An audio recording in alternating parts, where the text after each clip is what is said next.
Yes, yes, y'all. What's going on, folks? It is episode 21 of the 22 Shots and Moods in Horror.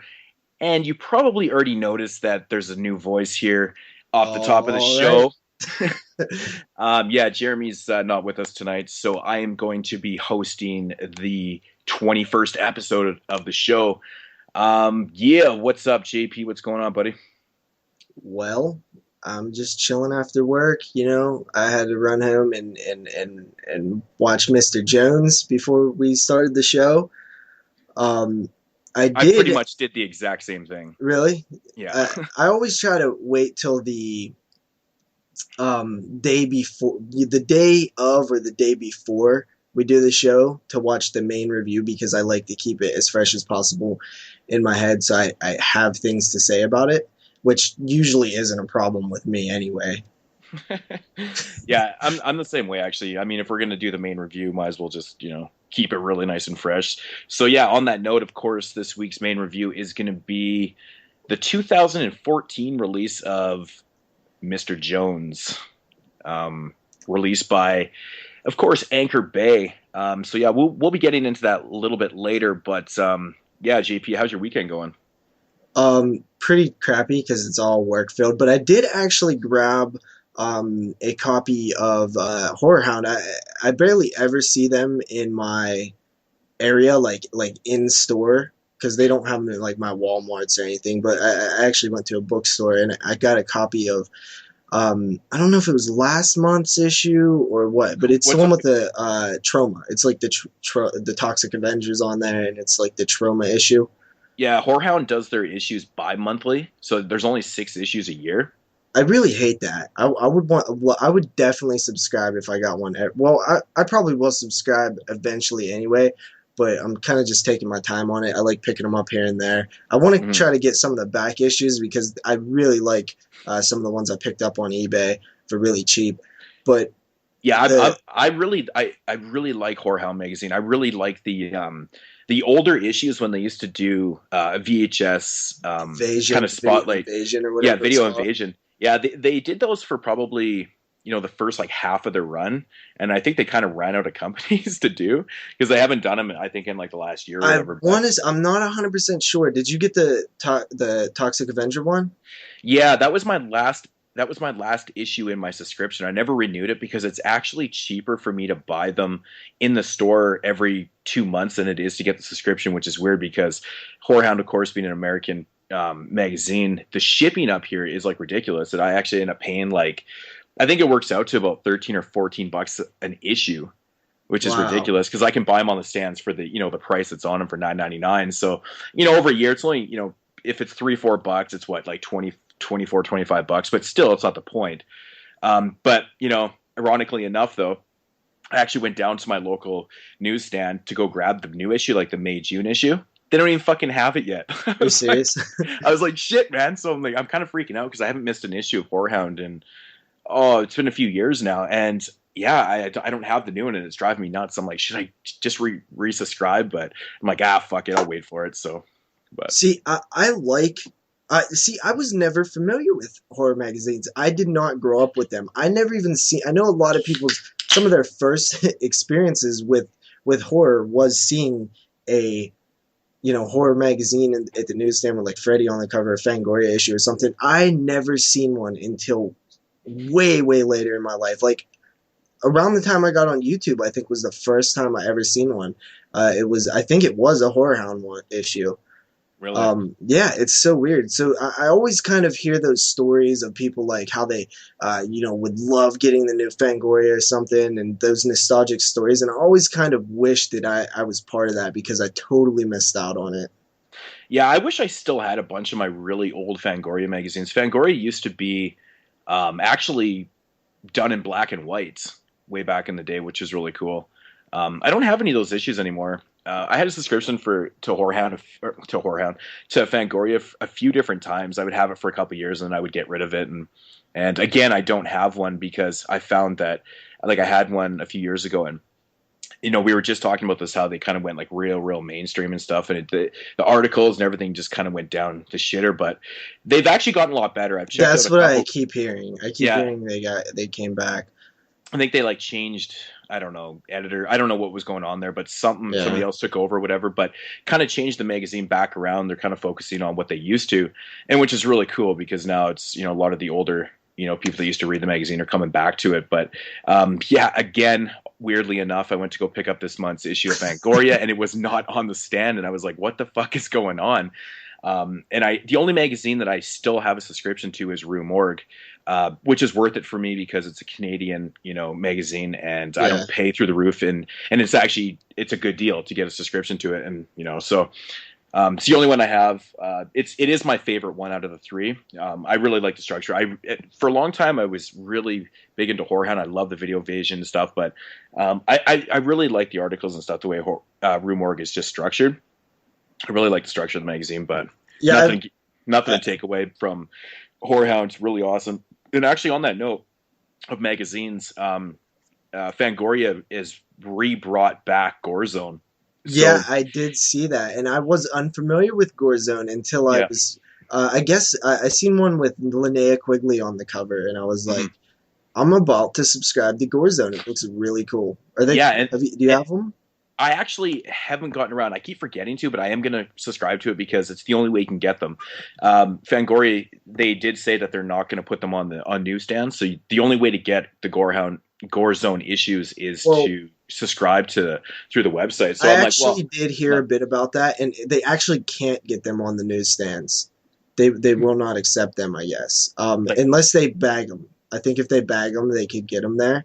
But that makes sense, though. I mean, it was like I remember back in the day with porno magazines, for instance, there used to be some that were bagged on shelves and stuff. They used to put them on bags and stuff, for that exact reason. I think I was even alive for that. Yeah, and I don't think they do it so much anymore because I think porno is just like porno. I don't know. Who buys porno mags anymore? Well, that's the thing. That's probably the thing. But I don't know. I mean, I can't imagine it costing a whole lot to just kind of bag it up and put it on the stands. But you know what? Whatever. I mean, I do like the idea of having subscriptions because then you don't have to worry about it. You don't, if you do forget about it for a month or whatever, it's probably going to come to your doorstep. I like what they did with Gore Zone, where they just continued where they left off with the issue number. You know what I mean? Mm-hmm. It's like 36 now or whatever. Yeah, I thought that was actually really cool that they did that. That's really cool. Also, just last thing on the horror magazines is, as I was reading some of the stuff about the Troma and what was it? Class of Nukem High Volume 1? Is that what it was? The new film? What was it called? Yeah. Return to Nukem High? Okay. As I was reading that, it kind of made me get a little bit more of an appreciation for Troma. Because you know me, I'm not really big into it. I never really got into Troma.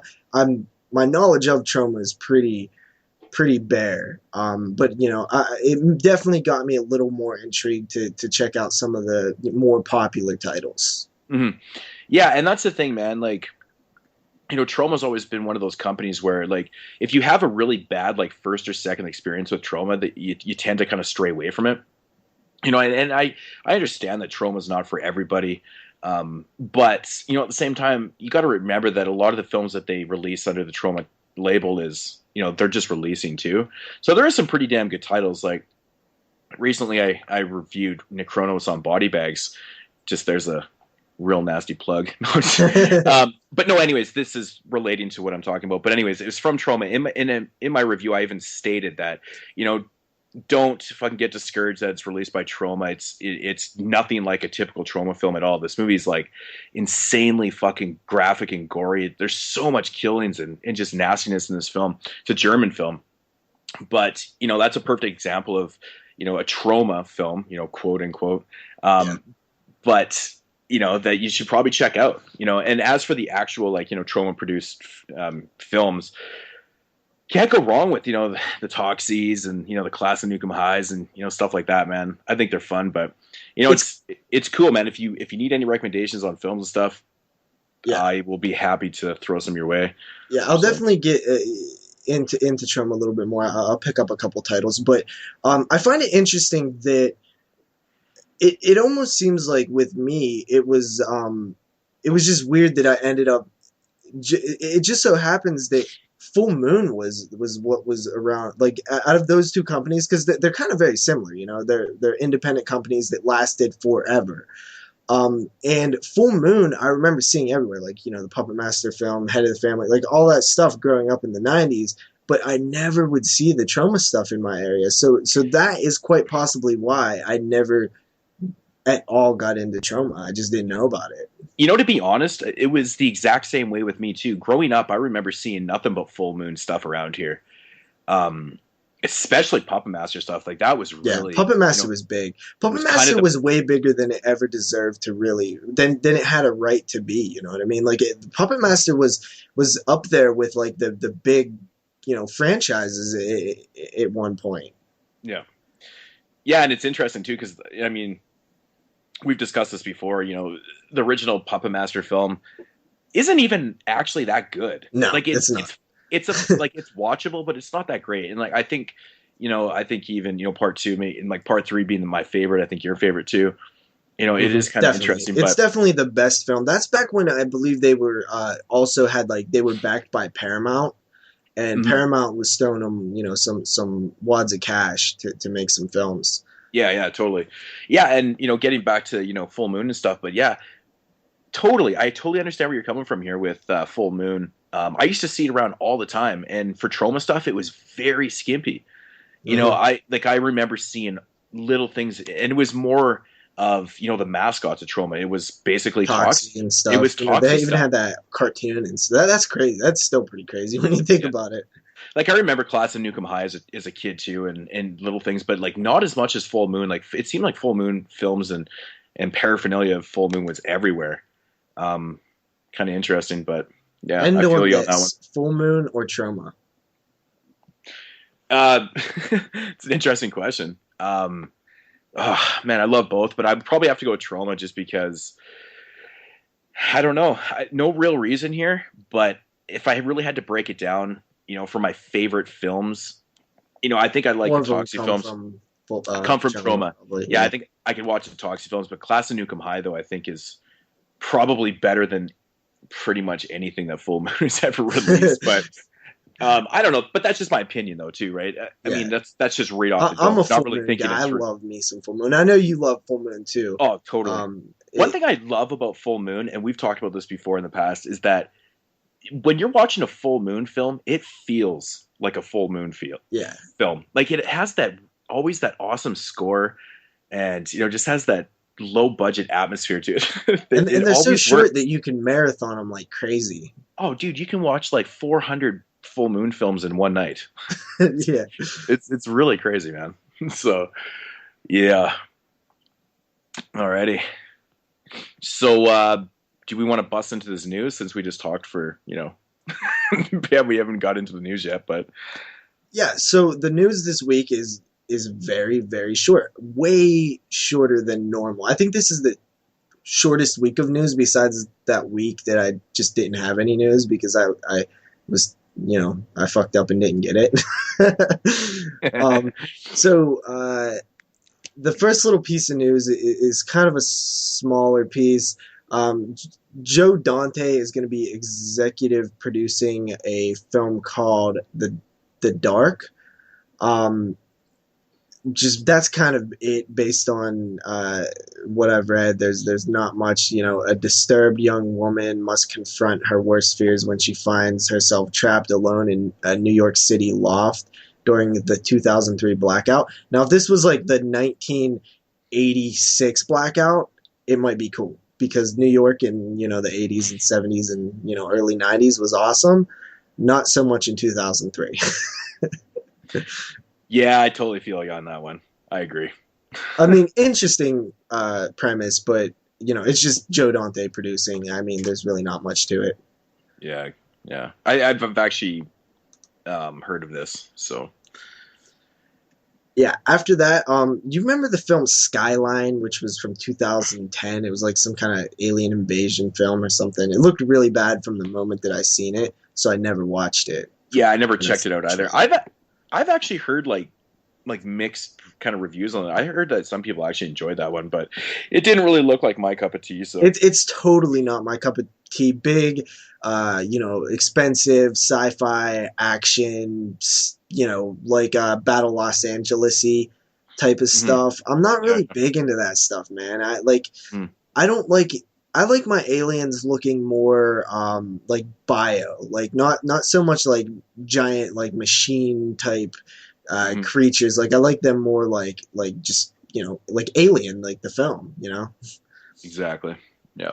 So yeah, I guess they're making a sequel to this, Wow. and I guess they're at like Cannes, like selling it or whatever. So yeah, I mean, I don't. I think that was a flop actually. The Skyline film. Wasn't it supposed to be kind of like a blockbuster type film? I Wasn't think it it like was, like but me? I actually want to say that it might have had a small budget opposed Hmm. to a large blockbuster. But I think that was like the goal, like let's make a smaller film that looks like a big one. Yeah, that's kind of what I meant, though. I think with a lower budget, but they were kind of marketing it Yeah, like it was like this huge blockbuster and yeah, stuff. yeah. So, Because that's what it yeah. looked like in the trailer. Like the trailer is like very memorable in my head because it looked like all those other trailers for blockbuster films. Mhm. So yeah, I have absolutely no interest in Skyline 2. Yeah, yeah.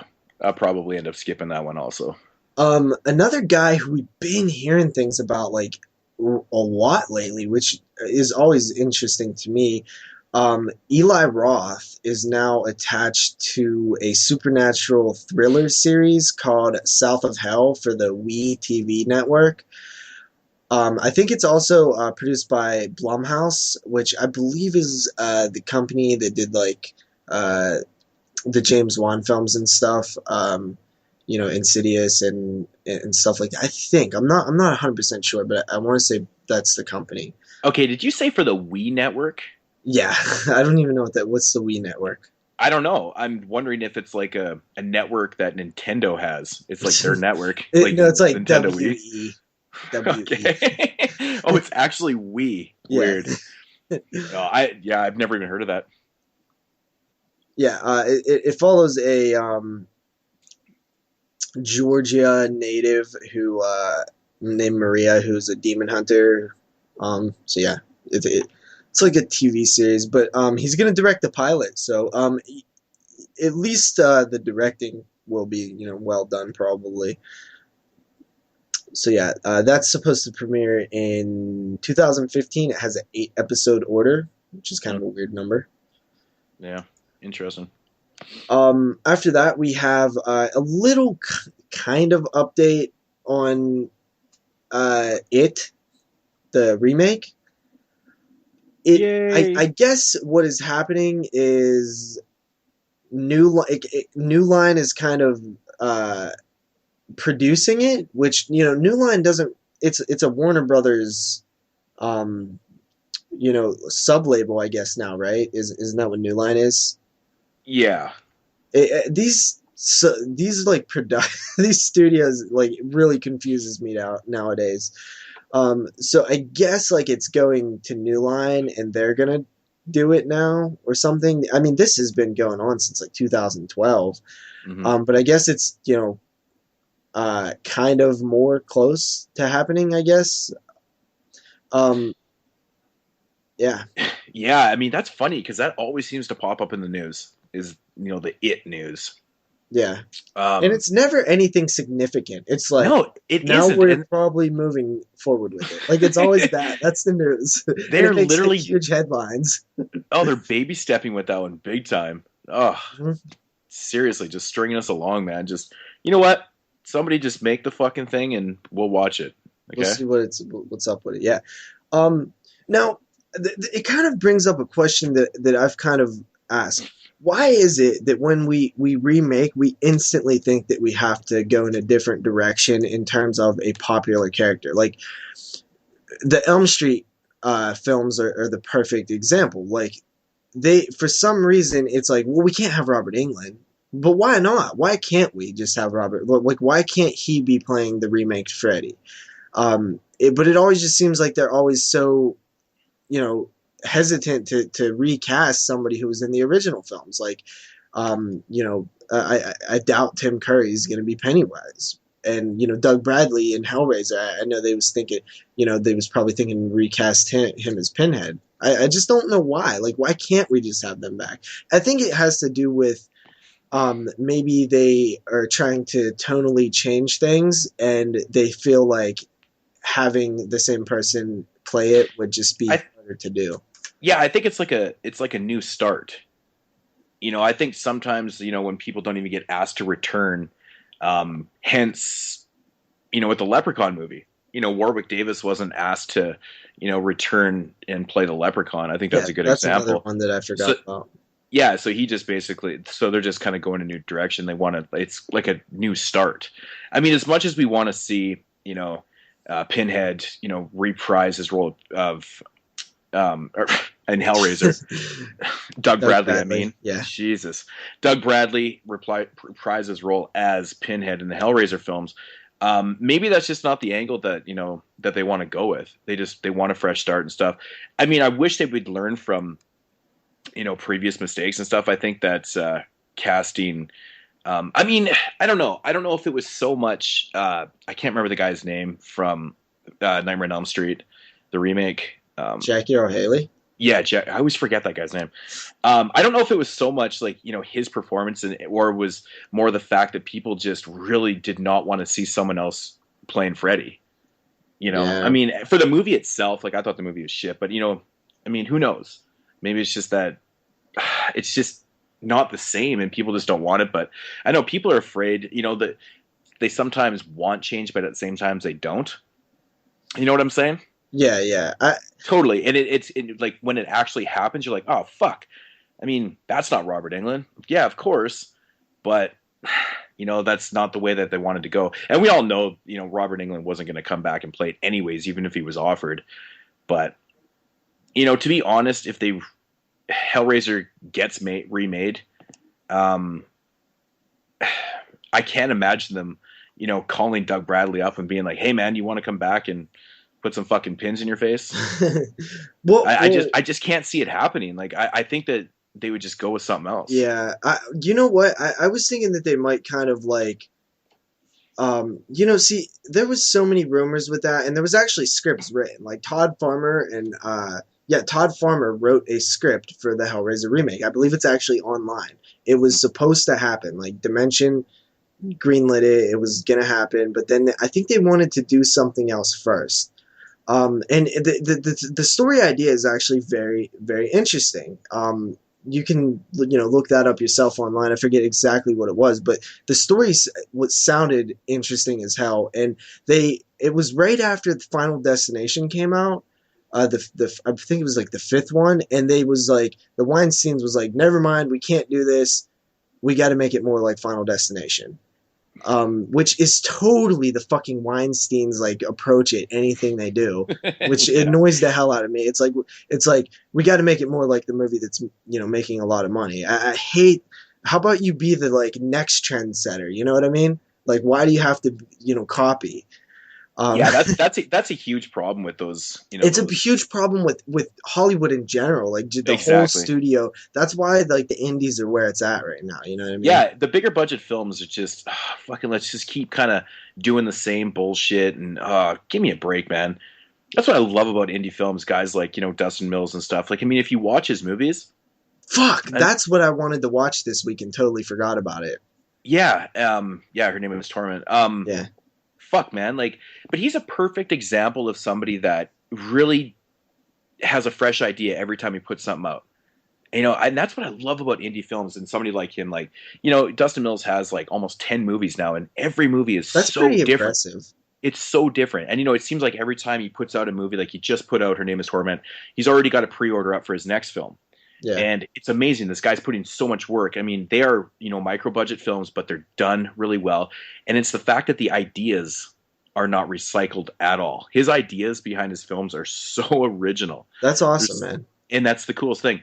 And, with Her Name is Torment, he even admitted, though, he said this movie is a very experimental type film. It's not, everybody probably isn't going to like it and stuff. And he was actually getting a lot more positive reviews on it than he was expecting. But yeah, I think it's going to be interesting. If that's going to be the first movie you watch by him, I think it's going to be an interesting watch for you. Okay. But because it's nothing like his other, all his, like I said, you can't even compare any two of his films because they're uncomparable. they're just so different in ideas and stuff. I mean, really, the only thing that you can compare is actors. A lot of the same people do show up in his films, which is not a problem at all. Yeah. But yeah, just getting back to the whole indie thing. He's a perfect example of somebody that is keeping it fresh, and he's just somebody that I really want to see the next film every time. And I hear the Weinstein brothers, beating around the fucking bush, trying to do the same shit over and over and over again. Dude, seriously, it's so tiring and boring. Their issue is just they want to make these films. They want to take like existing franchises and existing films and twist them and make them something that they are not supposed to be. Like a Hellraiser film is not supposed to be like a Final Destination film. It's just not. You're supposed to try to take some way to make that world. It's all about that world, that Hellraiser world that cannot be duplicated in like and morphed into something else. It just can't be. You have to go for this like just crazy, like it came from freaking Clive Barker's mind, dude. You got to get as close to that as possible. Forget about teenagers and Final Destination. Like teenagers don't belong in a Hellraiser film, unless it's one teenager like Kirsty. It's a story of adults, and it really is. Yeah, there's no point in mixing in these, creating something like that. I mean, we might as well, if you want to use that idea, just make fucking Final Destination Part 6. Yeah, which I'll talk about later. Yeah, and you know what I'm saying? It's like, come on, man. Like, you don't need to, completely change. I mean, the whole remake thing we've discussed to really the death. We've talked about every angle of remakes and stuff, and I don't know, man. Like I said, coming back to the whole, the change thing, we've discussed this a million times too about Rob Zombie and his remake of Halloween, and how the backlash of him incorporating the backstory was such a bad thing. That's totally up for debate. But the general premise of the film right after that backstory is kind of the same. It is what it is, right? But his version was obviously a little more hyped up and stuff, but with the violence and shit. But yeah. But you know what I'm saying, though? Like, I think it really did work, and I think people were just didn't want to see that, and they're like, oh, they don't need that shit. But that's where the old conversation comes back to. Do you want to see a full-on remake? Almost shot for shot. And that's the thing. And, like, like I always say, do you want to see a Psycho remake? No. I think the Psycho remake is one of the most pointless movies ever made, and this is it really is. It's the only example of a shot-for-shot remake, and it's so fucking pointless and stupid. I loathe that movie so much, and everything I've about it. Still never even seen it. Man, I just know too much. Vince Vaughn playing Norman Bates just pissed me off. Yeah. I don't know. It's one of those films again. Like, just why? Yeah. But if you're gonna remake Hellraiser, use the general idea. Just the idea. That's all you need. Just the concept of dude. It's such an original, like, amazing story. The idea. It's like, where do you even come up with this? That's the cool thing about Hellraiser is that if you do remake this film, you can make it. Like you said, take that premise. Possibilities are endless. You can do exactly. There's so many things. Just brainstorm some ideas and come up with something really damn cool. I picked up the old Hellraiser comic books, the ones from like 1989. I picked up the first 3 issues, I guess they'd be called. Yeah. And I read the first one, and there's just some cool ideas in there that could really work. And man, I don't want to get too into Hellraiser, but man, dude, I am craving a Hellraiser film right now, like a good one. Like a new one. I just think that I kind of reopened my eyes to the Hellraiser franchise, and by franchise I mean part 1, 2, and 3, and just the possibilities are so endless with that world, because it is such a amazing and unique place. I 100% agree. I think there's just so much to fucking explore with that, man. I think yeah. I mean, if they actually did remake Hellraiser and they made it pretty much identical to the first one, do you think that you would I mean, it's hard to say if you'd like it or not, just based on, obviously it wouldn't be the same, right? Yeah. But, like if it was identical, do you think that you would enjoy it? See, I think what they should do is like do a combination of Hellraiser 1 and 2. And what I think they should do is keep the Frank and Julia story because I like it. Hmm. But let's travel to hell a little bit more. You know, the whole Leviathan thing, the Leviathan thing in part 2. Let's re-explore that, but in today's time where we have a little bit more money and a little bit more of ability to create these worlds. And I think that would be amazing. I think there's so much to explore in that world of hell, their version of hell, because it's not the hell that we know, like the Yeah. Christian hell. It's not the Christian hell, and that's Yeah. what I find so interesting about it. Sometimes is it's so different from what you picture as just hell, flames and fire and brimstone and all that shit. That's not it, and that's what I like about it. Hmm. Yeah, totally. I 100% agree. I would love to explore and just see exactly what you do with that. I think that would just be the perfect example of making a great remake right there. Yeah. So, after that, news wise, we have the Shining prequel. I guess it was announced, earlier this year, and it's kind of been, stale for a while, and now I guess the guy who directed Gravity, I guess has been offered the directing reins for it's going to be called The Overlooked Hotel, and it's a prequel. It's the story of what happened, before the Torrances show up, which is I think is a way better than a remake, and it just sounds kind of interesting because there's plenty to tell there, right? I mean the whole the two twins and stuff. There's a lot of stories there. Oh, yeah, for sure, but I'm not 100% sold on the choice of director though. I don't Like, know that guy, so yeah, I mean, I'm not overly familiar too, but I mean, coming off Gravity, like, I don't know. I think there'd be a lot of people that'd be interested in this film. I don't know. Anybody listen out there, throw some feedback on this. Who do you think would be a good choice for, I like to that direct? I like the game of what director could make a good Hellraiser film, or what It just, director could make a good Friday film. I like playing that game. It's fun. I always, kind of go with my gut feeling when I first hear something for the first time, and it just that annoyed me. I was like, the director of Gravity is doing the prequel to The Shining. What? Like, is he gonna fucking, green screen this whole fucking movie?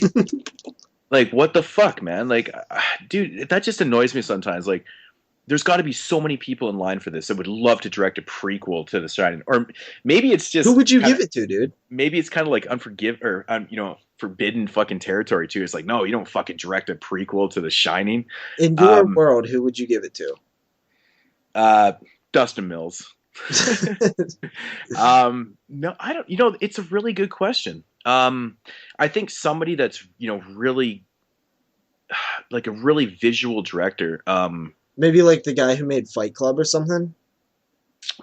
Yeah, yeah, possibly. I don't know. It's a really good question. I can't really think. I really have to think about this. I don't want to just start spitting Yeah, out names, but I think that would actually be one to really think about because I think The Shining. Like, do you I think would a like lot of to.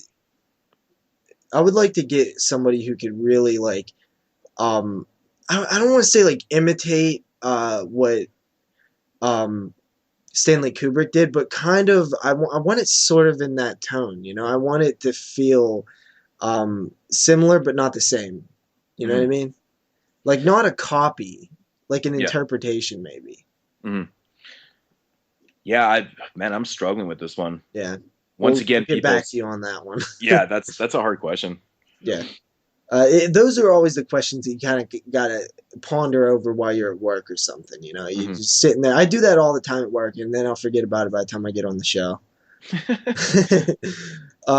After that, we have This is kind of in the thriller world, but it is being reported on horror sites. I found this one at Bloody Disgusting.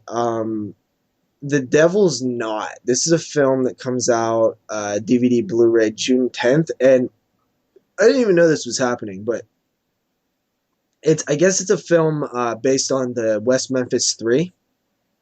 Okay. Do you know that story? No. Oh, really? You don't know the West Memphis 3? No, it sounds familiar, but just refresh my memory on that. Um, it was about those three boys who got accused of killing. Uh, s- uh, uh, uh, they were like teenagers, and they got accused of killing. I can't remember if it was a little boy or a little girl or something, and they were in prison for a long time and stuff. Yeah, it sounds so familiar. Yeah, So familiar. um, I'm hoping. I I'm want to. I hoping. want to say it was they killed a little boy. Didn't they beat him to death? Isn't that the? Or maybe I'm thinking of something else. Well, I don't think they actually did it though. I think that's the story. I Okay. cannot. Okay. I might be confusing another story. Hmm. Um, but yeah, that's coming out June 10th on DVD, Blu-ray, and digital download. Hmm. Yeah, so you know, that's pretty much. I think that's it for the news. Okay. All right. Oh So. no, actually, there's one more thing that I almost forgot about. Mhm. Rotten Cotton actually released a couple new shirts that are going up for pre-order. Yeah, I Uh, got that email today, and I never had a chance to go and check them out. But you said there was a Cannibal Holocaust one. yeah, so I got the email. It actually was the email that put the last little nail in my phone's battery life, and my phone died while I was looking at the pictures. So yeah, there's two Cannibal Holocaust ones.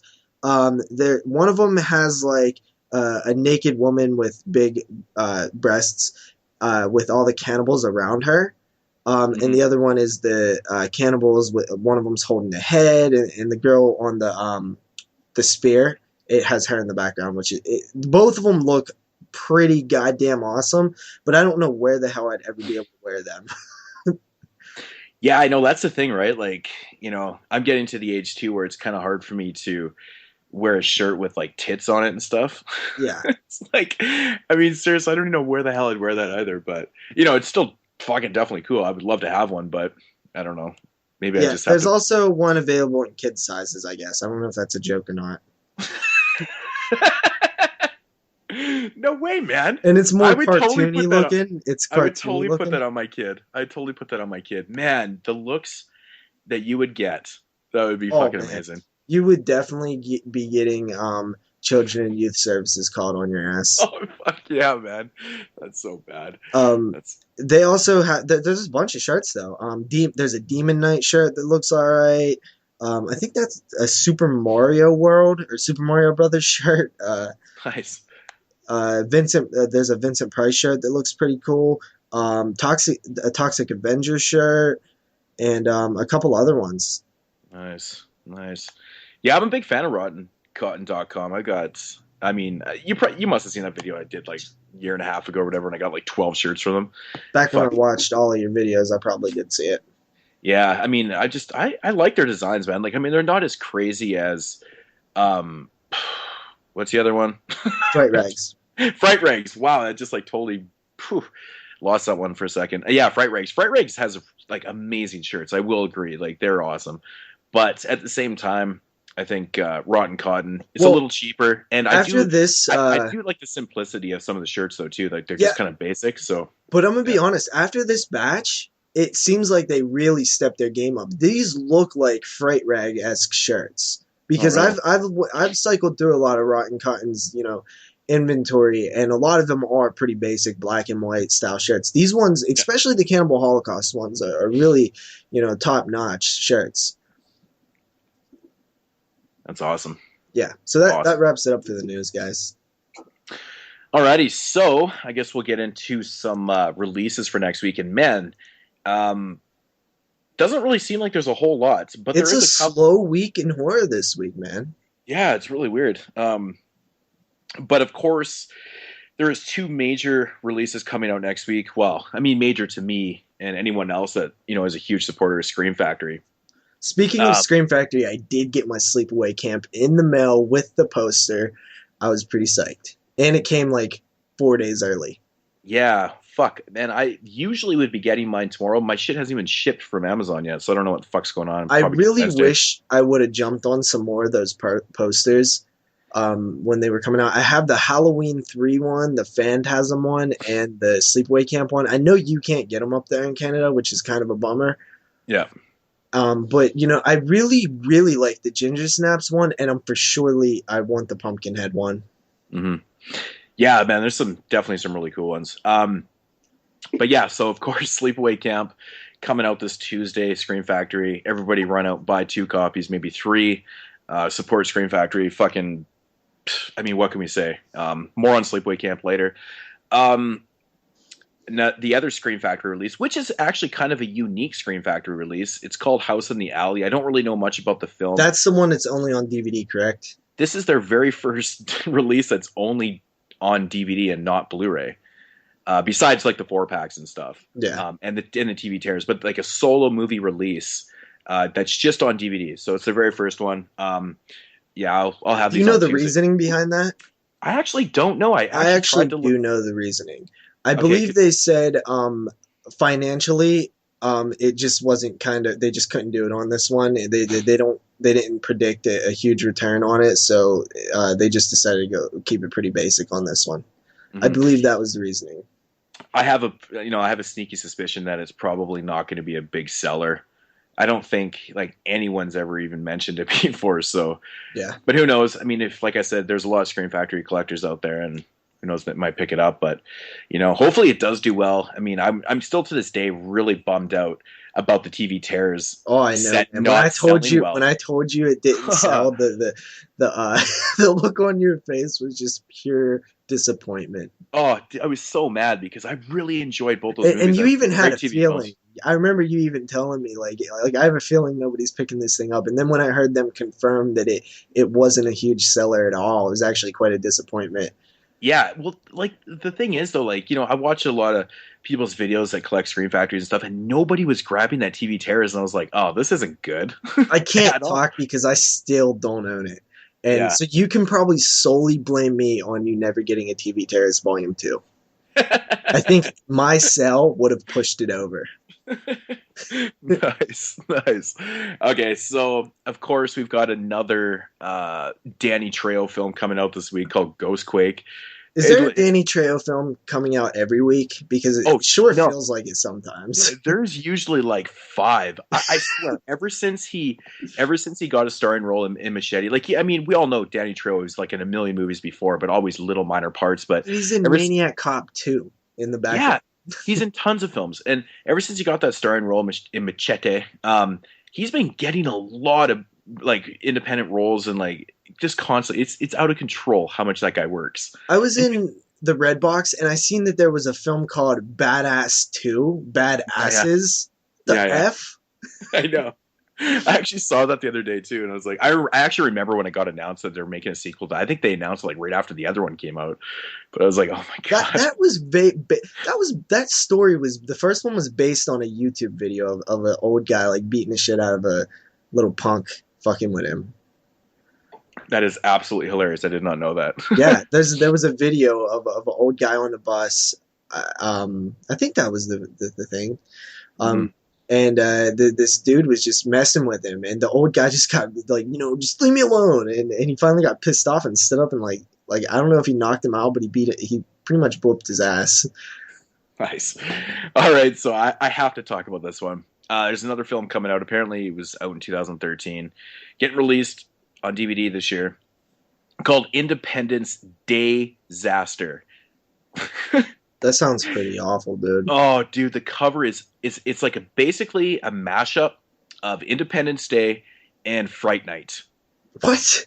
Yeah, dude, it's like it's got like this face kind of in like this alien light. You can tell there's a face on the cover, and it's right over the White House. It's ridiculous, man. It just looks so bad. It's probably, you know, a sci-fi type film or whatever, but yeah, if anyone's interested, Independence Day-zaster. Fuck's sakes. I'm trying to hold it back, but that's bad. Next up, we got Dan Curtis's Dracula, starring Jack Palance, is coming to Blu-ray, which is pretty funny. I've actually never seen that movie. I've always wanted to check it out. I heard it's pretty good, actually. We got a movie called The Evil Within. Um, I remember That sounds actually. familiar. Yeah, it does. I For some reason I thought this movie was already out. Maybe it is out. I don't know. Maybe it's just on here, but who knows? And then we have a film called 24 Exposures from IFC Midnight. So See, I remember seeing the trailer to that one. I thought it looked really interesting, but I want to say maybe it was Jeremy who said that it wasn't. yeah, I don't know. Yeah, it seems like IFC is just pumping out a shit ton of films. Like Yeah, you know, they're getting the rights to a lot of movies. They're putting them out on their I label like because the type of films they get. It always seems to like fit like them. Like, it does. It really does actually. Like I mean, I give Jeremy props for, collecting IFC Midnights because it's a pretty cool label to collect, man. There's a pretty wide range of films and stuff, but a lot of good like independent stuff, yeah, you know? I So definitely want to beef up my IFC Midnight collection. mhm. Yeah, I would love to do it too, actually. I mean, I have quite a few. And the funny thing is, like, there's a lot of movies that I own that are released in the US on the IFC label, but they're released on a different label up in Canada. They're released on this label called, I think it's like MO Pictures. It's like maybe like a sub label for maybe rights issues or something. But we get like, Antiviral. My copy of Antiviral is not an IFC. Maniac is not an IFC release.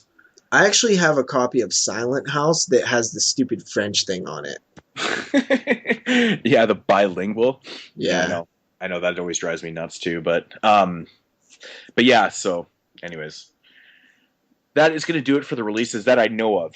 So, Yeah, there's actually one other release that's not hitting DVD, but it is hitting VOD, and I just thought I would give it a shout out because I want these type of things to be supported because let's face it, like it's a good thing to do. It keeps the horror community alive. Stuff like this is cool stuff, and the people over at Shock Till You Drop, it started kind of like their Bloody Disgusting Selects label, but it's not like a straight up label. It's like kind of co-productions and stuff, I guess, from what I understand. But they have a cool little feature length, like countdown type retrospective called The 50 Best Horror Movies You've Never Seen. Now, these are not films that maybe we haven't seen because we're such big horror fans, but like definitely the mainstream audiences would probably have not seen any of these. Stuff like Prophecy, the film that I had as a pick of the week, that's on there.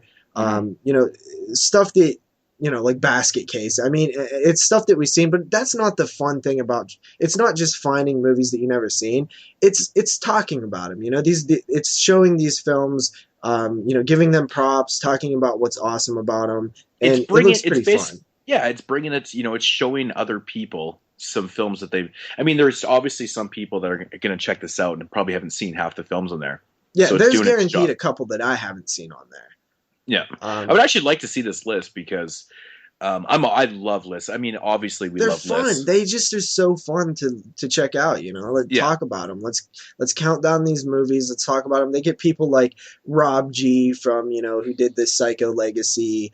They got Ryan Turek from Shock T Drop.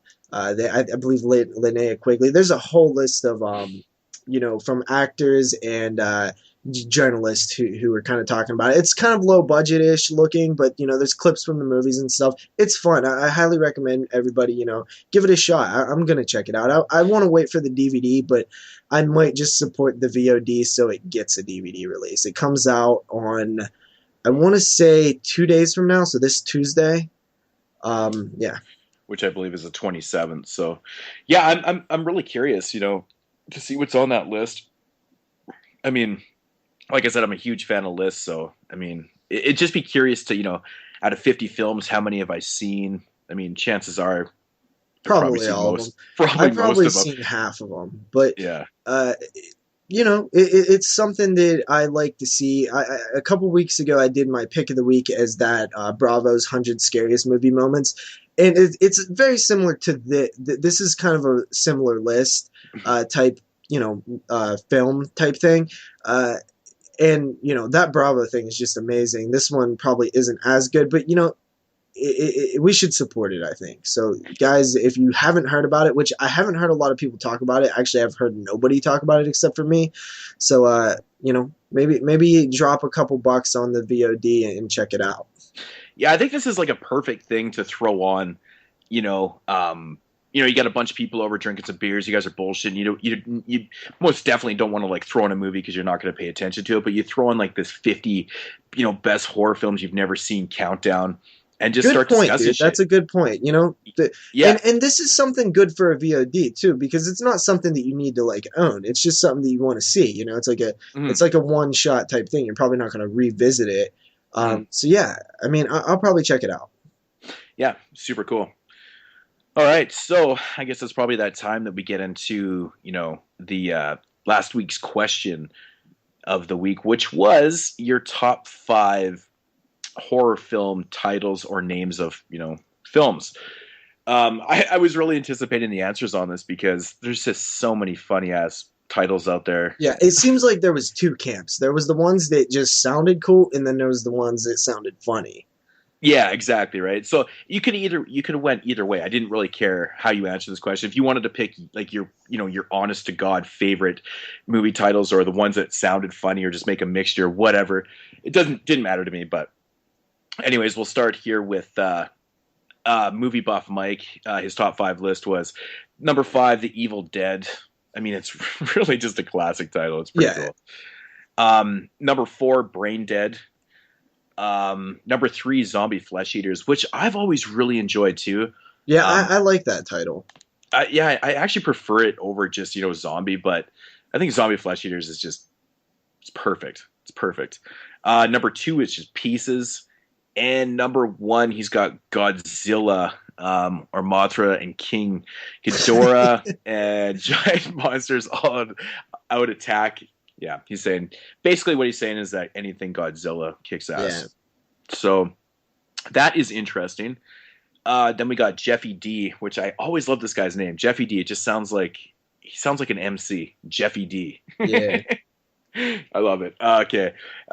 Jeffy D and the crew.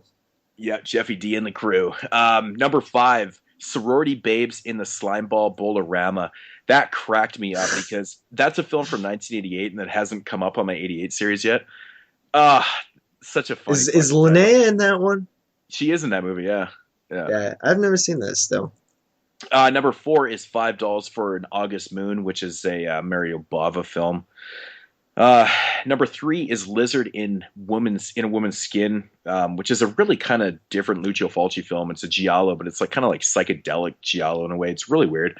Good film. Number 2, Legend of the 7 Golden Vampires.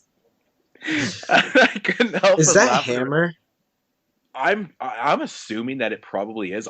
Honest to God, have not seen this movie. I don't even think I've ever heard of it, but that title just. I want to say that it's Hammer. Somebody answer that. If it's Hammer, let us know. I'm curious. Yeah. And number 1 is actually one that I had compiled a huge list for this, and I actually put this on my list originally. Children Shouldn't Play with Dead Things. Great title. Yeah. Awesome title. Also there was, speaking of a little honorable mention right now before I forget, Children of the Corn. I've always really liked that title. That is a cool title. Yeah. And then we got Lost Witch Adrian. Man, I can't talk. So he basically kind of, split this up, top 5 horror / giallo titles. Number 5, House by the Edge of the Park. Yeah, it's a good title. The film, David Hess just playing basically the same character that he played in Last House on the Left, and he's just such a fucking miserable asshole in that fucking movie. Oh, yeah. Good film, though. Number 4, Black Belly the Tarantula. That's a good title. It is, man. And you know what's funny? My buddy Dylan that posts like on our group page and stuff. He's a guy that house sits my place, and I went out of town one time, and he's like, "Hey man, which movie should I watch?" And I said, "You know what?" I said, he's like, he was actually wanting to get more introduced with giallos and stuff, right? I said, go down to my Blue Underground collection, and there's a lot of giallos in there. And he actually picked out Black Belly the Tarantula to watch just based on the name alone to watch it. He's like, that title's fucking awesome. And he loved the movie. It actually really is a good movie. And, but yeah, it's just kind of cool how it caught his attention too. But anyways, number 3, I Spit on Your Grave. I've always loved that title. I think it's fantastic. This one surprised me, but this is one of the longest titles, man. Forbidden Shadows of a Lady Above Suspicion. Jesus. Very interesting giallo titles sometimes. Oh, they're just so awesome. Yeah, they really went all out on making cool titles. Oh, that the coolest thing. Sometimes, man, some of the titles in giallos don't even make sense to the film. Yeah, it's usually like an animal and like something that it doesn't belong with. Yeah. Number one, your vice is a locked room and only I have the key. Now that is a fucking long title. I've never seen that. I've never seen that film. So it is a cool title. It's more like a damn poem. It really is. It really is actually. All right, so from Dawn's Bombs, number 5. This is another title that I had on my original list, but Slaughter Vomit Dolls at number 5. How can you go wrong with that title? It's so memorable. I absolutely hate the word vomit, so I don't like that title. Slaughter Vomit Dolls. It just sounds putrid, man. But number 4, Zombie Strippers. Number 3, Attack of the Killer Tomatoes. I never even thought of that title when I was doing my funny shit. Like, that's a good one though, because Attack of the Killer Tomatoes, like, how goofy is that? Yeah, I still need to grab that. It's so good. Number 2, Killer Clowns from Outer Space. Fucking love that, man. It's just so good. And number 1, The Stuff. Very simple. Simple. You and your horror movies. Number 5, Kingdom of the Spiders. Good one. I gotta pick that movie up. I actually don't own that. I don't own that either. And I've seen it when I was a kid, and I've been wanting to revisit it. It's one of those that I wanted to revisit for a long time. I haven't seen it forever. Number 4, I bought a vampire motorcycle. That's so good. Number 3, There's Nothing Out There, and I know that's a Troma film that you've seen before. Yeah. I always get it. I always say there's something out there. Something. I always get it like confused. Yeah. Number 2, Leviathan. Interesting. And number 1, Fiend Without a Face, which I believe was actually released by Criterion. Released that movie, which is pretty cool. Critter Buster. Top 5 horror titles. Number 5, Pumpkinhead. Solid. It is a solid, simple title, man. Yeah, very cool. Number 4, Psycho Cop. Fuck. I gotta get myself a copy of Psycho Cop. I think the only is there more than one Psycho Cop? I believe that there might be 3, but I know there's 2 for sure. We don't have any Region 1 releases of them though. I think there like a Samurai Cop too? Man, I want to do a show on cops. Yeah, Maniac Cop, Samurai Cop, Psycho Cop. Yeah, man. Scanner Cop, yeah, which I think are like kind of spin-offs of Scanners. Yeah, it is. Yeah. It's like the unofficial sequels, spin-offs. Yeah, Psycho Cop is absolutely fucking hilarious, man. It's such a low budget, like it's a cheesy 80s. Oh man. Oh man. But yeah, you can only get it, I think, in Australia. I think has a release for it. It's the only place I've been able to find it. But number 3, Phantasm. Fantastic choice. PH. Yep. Number 2, Slaughter High. And number 1, Chud. Very interesting list. Cannibalistic humanoid underground dwellers. Yep. There's a song. I remember a song where somebody like actually rapped out like cannibalistic humanoid underground dwellers. And I was like, did they seriously just say that? That's pretty awesome. All right, so moving along to my man Dubby Doubles. Top 5 horror titles. Number 5, Gourmet Zombie Chef from Hell. And this was actually one that I had on my, big list that I compiled too. Ooh. It doesn't have a fucking doesn't have a DVD release, like an official DVD release, so it's kind of frustrating, but low budget shit from the 80s, man. Pretty awesome. Number 4, At Midnight I'll Take Your Soul. That's a great title. Yeah, man, that is a fucking awesome title. And it's a cool movie too, man. I've never seen it. Number 3, From Beyond. Number 2, The Hills Have Eyes. And that's a great title also. The Hills Have Eyes is always a movie that I remember as a child. It's the cover, see Michael Berryman's, fucking weird face on there. Yeah. I just always remember seeing that in the video store, and I'd rent it, and oh fuck, man, just something about that. Hills Have Eyes is such a great movie. Yeah. I know there's a lot of people out there that prefer the remake over I Wes used to Craven. until recently when I went back and watched it on, I believe it was for Body Bags, and I was like, you know what, man, that movie is really, really good. Yeah, I'm a big fan of the first one too, or the original. And W's number one is Night of the Living Dead. That is it's kind of overlooked almost because it's kind of a title that like there's so many of the Living Deads that you kind of forget that like that was a pretty original title at one point. Oh, totally. Yeah, I agree. Austin's Spooky Rotten Fun. His number five is Delamorte Delamore, also known as Cemetery Man. Yeah, Number four, Cannibal Holocaust. that's a good one. It is good, man. Number three, the Texas Chainsaw Massacre, which I'm actually quite surprised that didn't get brought up. Yeah, it's a great title. Yeah, it's awesome. I mean, as far as I know, it's got to be one of the first films ever with massacre in the title, right? Probably. It's interesting because I mean, there's a million movies. I wonder if it's one of the first ones with chainsaw in the title, also. Yeah. Number two, Simply Demons. Awesome. Yeah. That's so awesome. And number one, The Exorcist. Alrighty, so, and then last one coming up here, guys, from my boy Zach, Movie Collector 666. Number six, of course, with his top six list. Number six, Ginger Dead Man 2, subtitled The Passion of the Crust. Some Full Moon Love. I've still not seen the Ginger Dead Man films, man. I really gotta pick those up. They're so fucking funny, dude.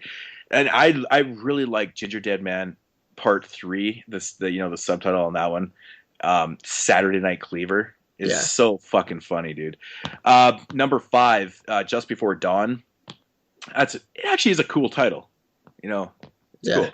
Number four, The Town That Dreaded Sundown. That's a cool title too. I like this choice, man. Number three, I Drink Your Blood.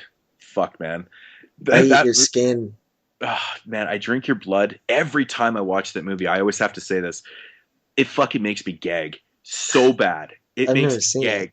Ugh, when they're eating those meat pies full of fuck, it's disgusting. Makes me gag. Number two, Don't Go in the House, which I know Don't Go in the House. I know Zach actually bought that movie on a recommendation from me. Watched my review on it. Very interesting film. And number one, this is cool. Strip Nude for Your Killer. Very, very sleazy giallo. That movie has so much tits and muff in it. Well, they better for a title like that. Oh man, I was expecting a lot of nudity the first time I watched that film, but I was just like, wow, this movie is nonstop. It's pretty good. So yeah, JP, you want to get into? Well, we got one more email, of course. Oh, emails, yes. Yeah, Martin. He has Tetsuo. Oh yeah, cool. Oh wait. Tetsuo. He said, I have to say it in an angry Japanese voice. I didn't even notice he said that until after I did it. Number four is Dao M for Murder. Oh, nice. Number three is I Saw the Devil. Number two is Children Shouldn't Play with Dead Things. That's a popular one. And number one is Delamorte Delamore. Interesting. Very interesting. Yeah. Alrighty, so you want to get into your list there? Yeah, okay. At number five, now, mind you, these are my top five titles. Like, there's some of these films I haven't even seen. So, it's just something that is, sticks in my head, something that kind of rolls off the tongue, something that just sounds cool. It's a combination of all those. Number five is Mermaid in a Manhole. I've always just really, really liked that title. It's just so out there. It is totally out there. It's a great title, though. Yeah, I've never seen that movie, by the way. Neither, but. Number four is August Underground. Did anybody have that? Actually, nobody did. I think that is one of the most brilliant titles ever just because how it sounds. It just sounds so awesome. I don't know what it means, but it just sounds awesome. I've actually seen the first August Underground. Number three is Delamorte Delamore. This has always been a title that I loved, and I've still never seen Cemetery Man. It's just a title that always sounded so cool to me. I actually, quick little story. I don't see, how I never really meet people who like horror outside of, YouTube. I always talk about that, how like I just don't know anybody. I was at a party once and somebody had a Delamorte shirt on, and I was like, holy shit, that is one of the coolest things I've ever seen. Random. And then number 2 is I Spit on Your Grave. It's just I Spit on Your Grave. That's pretty fucked up, you know. It's classic title. though, man. Yeah. I to be honest, I think it is one of the like actual best titles for a film. Yeah, I mean, perfect. This is a combination of ones that I think that are just, you know, genuinely good titles and ones that I like, and that's more on the camp of it. You know, it just is an amazing title. And then I think this is the best title ever, and it is The Town That Dreaded Sundown. Nice. I've still never seen the movie. I do own it on Scream Factory, but I would actually like to hear your thoughts on that one once you pick up that Scream Factory release. I have the release. Oh shit, that's right, you do. I knew that. You just haven't watched it yet. Yep. Alrighty, so I compiled like a massive list, and then I obviously broke it down to just 5. Okay. Just to 5 this week. I actually had 6. And I have a little space in between the last one, so it's not part of my top 5. It's still cheating if you say it. No, I might just give an honorable mention. I just have to say it because it's so fucking funny. All right, okay, so number 5, Stuff Stephanie in the Incinerator. Oh, fuck, dude. I'm surprised nobody had the Entrails of a Virgin or whatever. Oh, yeah, that's good, too. But, like, the cover art for Stuff Stephanie in the Incinerator is the funniest shit because of course she's bending over and it's just, we all know what that's insinuating, but it's just so fucking funny. Great title. Number 4, now this was like, honest to God, I've always loved this title, and it's Chopping Mall. Yeah, Chopping Mall is a great movie too. Yeah, it's an awesome fucking movie, great title, everything. This one I've always loved too. I know this has an alternate title also, but I think this is what it was released over here as, and that's Let Sleeping Corpses Lie. That's a great one. Yeah, I think the title is just so memorable. Number 2 is Microwave Massacre. Because it just makes me laugh. It's so ridiculous. It is ridiculous. It's so ridiculous. And no, we're not talking about the ending of Last House on the Left. Yeah, exactly. And my number 1 is Video Violence. I think the title is just so perfect. And it's just, I just love it. I love the whole, I mean, I just love the movie so much because it's, you know, it's about video violence. It's just so perfect. VHS and let's be honest here, there are video. Hundreds of good titles that could have made these lists. These, I think, are the most, this is the list that's probably the most, like, personal, you know, out of every list that we've done so far. Yeah. It's just so personal. And this one, you could basically make like a bunch of different lists. Like, it's really hard. Like, I mean, this may not be my top 5. It was just this fun to kind of talk about the cool titles out there. Exactly. Oh, yeah, my honorable mention was Ant Farm Dickhole. Are you serious? by Bill Above. I mean, you gotta admit, though, that is one out there fucking title, man. Yeah. Like, seriously, it just has to be mentioned. But actually, Bill Sabub's got some pretty interesting titles on his films. But Ant Farm Dickhole, that one takes the cake for me. Alrighty, so I guess you guys have all been waiting for next week's question. It is pretty much going to be pertaining to this, this week's, main review. Kind of where I got the idea from, and it's going to be your top 5 rated PG-13 horror films. I know this is going to make people laugh, but I'm curious because there is quite a few out there. There's some good ones, dude. And I'm talking PG-13, and when I state PG-13, it's about when the the rating board actually changed the rating system. I think it was like in the early 80s because, back in the 70s, you'll see a lot of films that are rated PG, which would probably be rated PG-13 back in those days, but they didn't change. They never had the PG-13 rating until I believe, I want to say it was like the early 80s, 80. Somebody has to correct me on this. It's like 82 or 83. I think it was around Poltergeist. It was exactly what I was thinking. It was around Poltergeist. But anyways, PG-13 titles. So basically kind of post that time because there was no PG-13 before that. So I am curious because there's quite a few out there. If you want to throw in some, PG titles, that's fine. I have no problem with that at all. But just have fun with it. Kind of dig in the vaults for PG-13. I know it's not everyone's favorite thing even to talk about. Every time you kind of hear about a PG-13 film, you're like, ah, fuck, that thing is PG-13. There are some good ones out there, though. There actually is, and that's the thing. Like, I did a little bit of research. Like, I was kind of going through the collection and looking online and stuff, and I was like, you know what? I think people might have a lot of choices here. So, you want to know another title by Bill Zabub? Which one? The worst horror movie ever made. That's right. Totally. Yeah. Yeah, he's got shit all over the fucking place, man. All over the place. Alrighty. So, yeah, next week's question, top 5 rated PG-13 films. Yeah, have fun with that one. Alrighty. So, JP, you wanted to talk about the Final Destination films?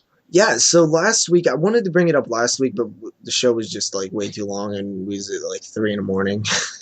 Mm-hmm. So there was a little article written over on Shock to You Drop by Ryan Turek, and it was basically saying, like, you know, I think we're about due for another Final Destination film. And I kind of just wanted to briefly talk about the series because I actually love the Final Destination films. They're one of my favorite. It's probably one of my favorite series that I totally forgot to do. Like, did we do No, we didn't do a top 5 franchises, did we? Yeah, we did. Yeah, we did. Yeah, that's one that like just barely missed a cut because these films aren't, you know, the first one was very, you know, unique, but after that they're kind of the same, but it's kind of like the Friday the 13th series where they're kind of the same, but they're just fun. The Final Destination films to me are really, really fun. You go there to see the deaths. That's what you're doing. You know, to be honest, man, I was always really stoked, you know, to see that major disaster scene in the Final Destination films. You know how they always have that major disaster? Yeah, it's so fun. It's actually quite intense sometimes, too. It's like you can actually, before it happens and you see the wind and, you know, all the different like signs, it's kind of like, oh, shit. Okay, so out of the 5 films, I guess it's kind of like the premonition scene, basically, is what it is in every film, right? Yeah, it's like, I think it's called like the major disaster is what it's kind of. Yeah, so it's like a premonition scene anyways. Yeah. But, so what is your favorite one out of the 5 films? It has to be part 2, the highway scene, dude. Hands motherfucking down. I totally 100% When agree. I seen that so log come off the damn car and smash off the truck and smash through that cop car, and then the guy burning alive with his like jacket stuck in the door or whatever, I was like, my God. It's just so brutal, man. I love that scene. I can watch Final Destination 2, that scene over and over again, and the deaths are just so fun. There are always these like crazy like Rube Goldberg machines, you know, just like all kind of craziness happening. They're a lot of fun. Like Final Destination 1 and 2 are fantastic movies. Part 3 actually has grown on me quite a bit. Part 4 I really don't like, but Part 5 is also really, really good. Yeah. Speaking of Part 3, man, like the whole roller coaster, you know, death scene in that is fucking brutal. Yeah, and like I think that one could have been done a little better because it's such a scary thing and it's something we all think about. We all think about that as the roller coaster's going up the hill. Every single time I get on a roller coaster, I think of that movie. Yeah, I think that's the one that really plays with my personal fears the most. You know, the flying one, not so much. The bridge one, not so much. But that roller coaster, it's really the perfect one for that. Yeah, man. Like, I'm terrified of heights, right? And like roller coasters really plays into that. I remember one time I was at Wonder World in Toronto, and I was, you know, climbing up the Behemoth, which is like the 4th or 5th fastest roller coaster in the world. Anyways, it's like a 300-foot climb to the point where you start going. And like I'm fucking pantsing the shit out, right? Like I'm losing my shit. I can't look down. Like I'm fucking losing it. And all I can think about is Final Destination fucking 3 the whole fucking time. And it's making me paranoid. Like I'm actually kind of freaking out a little bit. I'm like, because I hate heights, right? And oh, dude, that movie just had such a crazy impact. Because I mean, I'm probably not the only person that thinks about that when they jump on a roller coaster like Final Destination 3. Yeah, I mean, honestly, every time I get on a roller coaster, I think about it now. And even before Final Destination 3, I thought about it. But now it's even more present when I'm on there. And, you know, I just think that these films are you can make them forever. Like you can never run out. Like I would like to see a train maybe. I started thinking before we started talking about this. What would a good big disaster be? And train is a cool one. A building collapsing maybe. I don't like a skyscraper or something. Hmm. There's plenty of room to use your imagination, and I just imagine that these people making these films are having the greatest time ever, like coming up with these deaths. Like, oh, how about we have a guy getting the acupuncture things in a massage parlor or whatever. It's just there's so many cool ideas there that I would just love to see more of these. Tony Todd in the fifth one came back and did a great job in there. I really liked the fifth one. I loved how it ended. Man, these films are just I kind of forgot about them. Like I forgot that there wasn't a new Final Destination movie, and I read that article, and I think they were coming out every 2 to 3 years, and so we're kind of like due for one. And I know after because the last one did really well. They all have done really well in the theater. They've all made money. I Hmm. think it's definitely time for another Final Destination movie. Totally agree, man. Totally agree. I really do agree about part five. Like part four, you said you weren't a big fan. I thought it was a stinker too. Like it was just kind of Bad effects, just it. it was, man. Like the end of part four was so poorly fucking done, man. It was awful. Yeah, And then I remember when Final Destination 5 got announced, and I was like, oh fuck, here we go. I mean, yeah, and then we got I seen three the good trailer. films.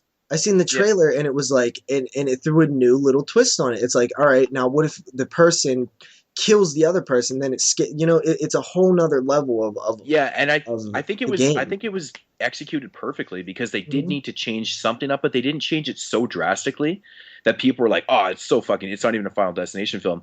They just kind of put a little spin on it, and it really does work.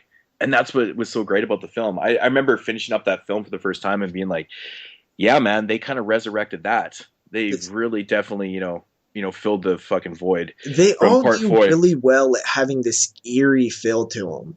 Mhm. Like when you know something's about to happen, it's just a really cool idea. The Grim Reaper, death is the killer. The second film, how they tie it to the first one, where like all the people, death is looping back around to get the people that it's like the first person like caused this huge chain reaction of death having to play catch up.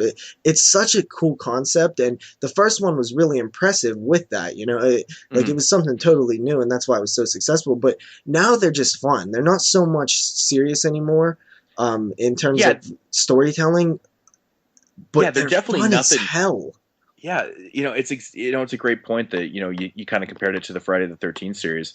Most of the films, I mean, some of the middle ones are pretty much The you same know shit over and over again, it slightly really different. is. It's slightly different, exactly, and that's kind of what they're doing with the Final Destination. But I really do like how they kind of put that minor twist in part five, and it really does work.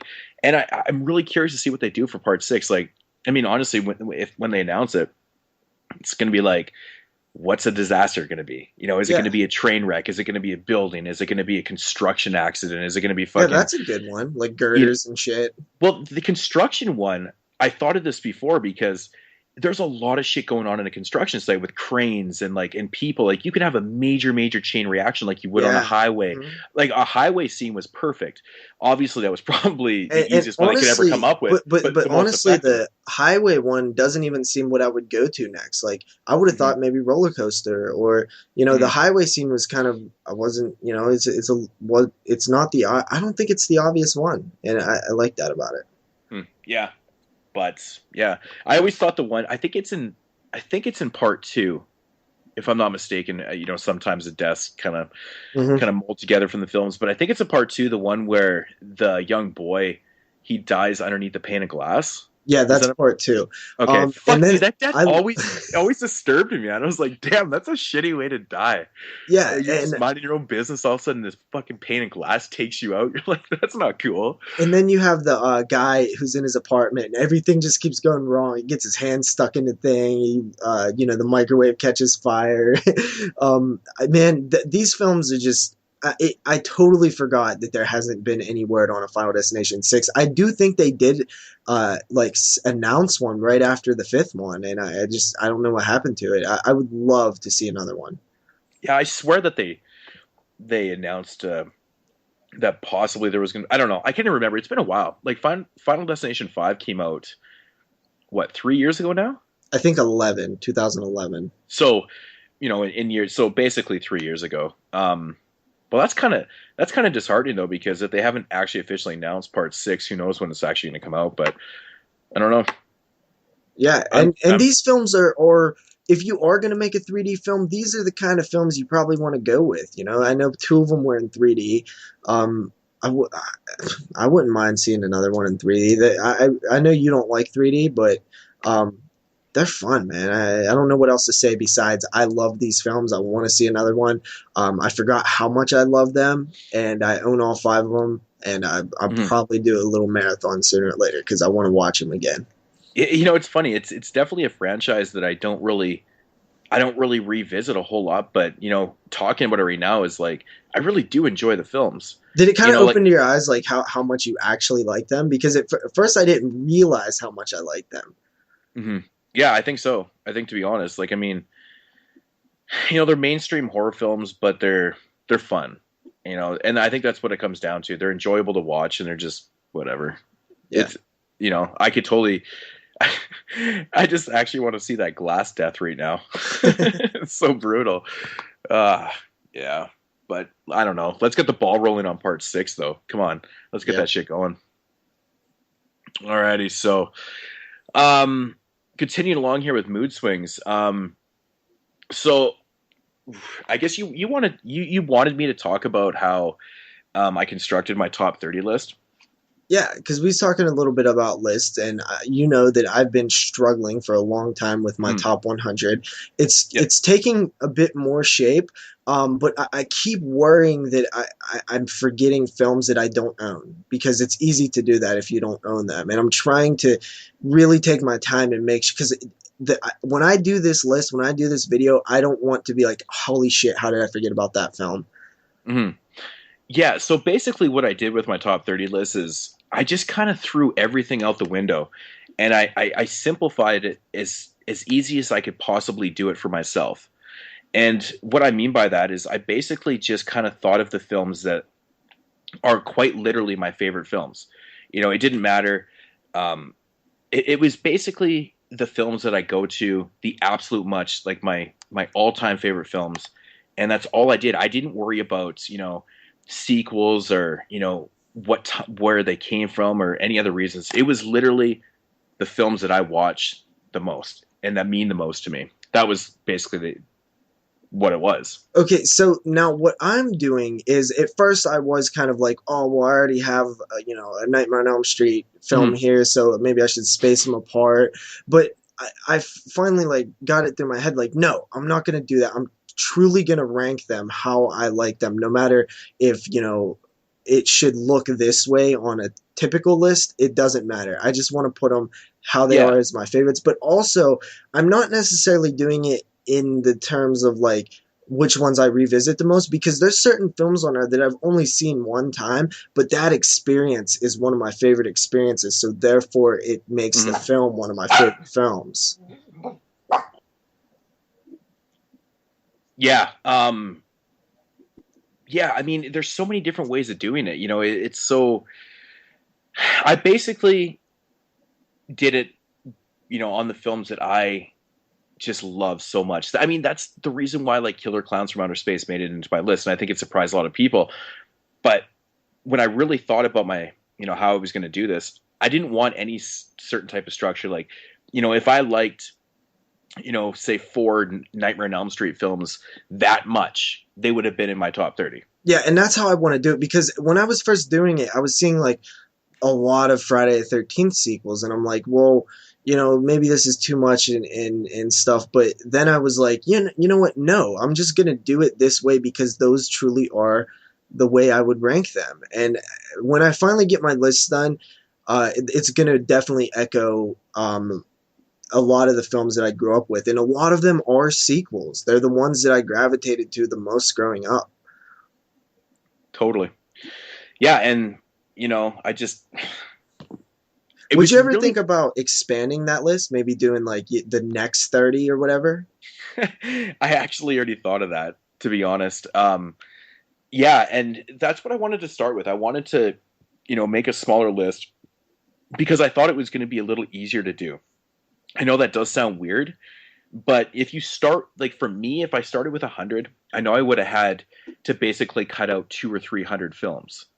I would have had a list of 300 movies, and I would have had to cut it down to 100. This way, I compiled my 30, and as easy as I made it sound, it did take a long time to tweak this list, and it actually took me like 3 months. I had this list, done, but then I tweaked it over like 2 or 3 months. That's why the video just came out. I know it sounds so excessive for a YouTube video and stuff, but the thing was, it meant a lot to me, and I really wanted. It was a great list, dude. It was a lot of fun to watch. You can tell it was very personal, and it was very real. And that's the thing, and that truly was the list, and I was very happy with it, and that's just all I wanted out of it. I just wanted it to be, what it turned into being. It just the films, my films that I love the most. And I think that's what everyone's list should be. And, of course, you always get those fucking assholes that are like, hey, where's The Burning? Where's Hellraiser? I am one of those assholes. But, and I'm just like, well, they're on your list. That's where the fuck they are. Yeah, but mostly when I do it, I'm just, busting your balls a bit. Oh, totally. 100%. There's a difference between, like, being a douchebag about it. See, people just don't understand the difference between, like a bona fide top list and a personal list. Yeah, because if you did what you think are the top, best horror films ever made, that would be a different list. Oh, man. Dude, there's so many films on my top 30 list that would not make that list. Like there's certain, I'm surprised more people didn't mention I didn't have The Exorcist on there. Like, I love The Exorcist. I think it's a good movie, but it's not a film that I go to all the time, and it's just not one of my, top 30 films. And like I tried to explain that, like, now if you made a list that was, the films that you think are the best horror films ever made, that The Exorcist might be on that list. And that's the thing. And I think there's a couple of films maybe on my list that I truly believe are. I think Day of the Dead, like Psycho.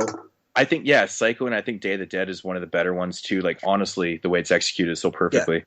And I even mentioned that in the video too. Like, I had Day of the Dead as like my number 4 film, and I even mentioned when I talked about it, I said I think Day of the Dead is a better made film than Dawn of the Dead, but Dawn of the Dead is a personal favorite of mine, and it's my honest to God favorite movie.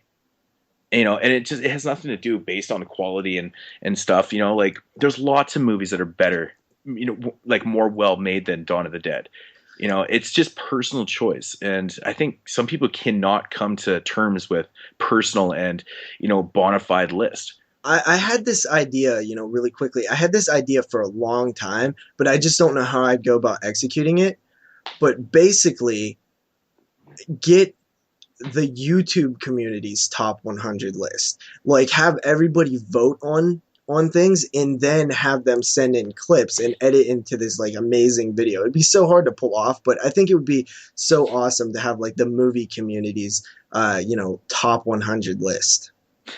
That's a really interesting idea. Wow, that would take a lot of editing. It's pretty damn cool. Yeah, I mean, it would be pretty a long project, and then maybe, say it's like a countdown show, like kind of like the 50 movies you never seen, where it's like, say Friday the 13th ends up at like number, ranked at number like 10 or something.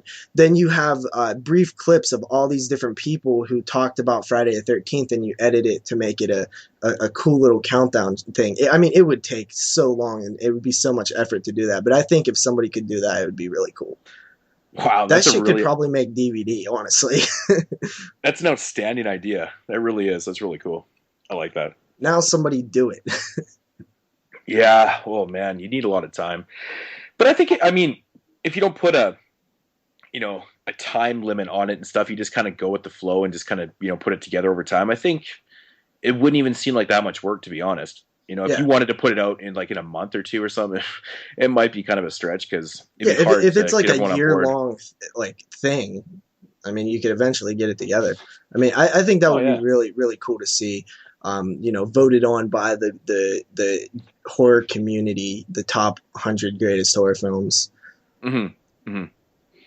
Yeah. So, that's, I'm still working on my list. I've had like 300 films on the list, and Mhm. I'm ranking them on IMDb because you can slide them up and down, and it's Yeah. easier to do it that way.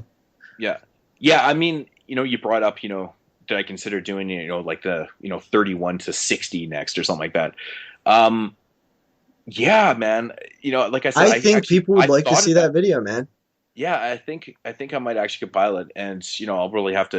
It might take a while, And you know because. what? It'll probably still be out before mine. But yeah, why not? Like, why not do the list kind of in reverse order? Change up shit. Yeah. And Like, who knows? also, I know that some people are working on theirs, like right now as we speak, like David and stuff. Yeah.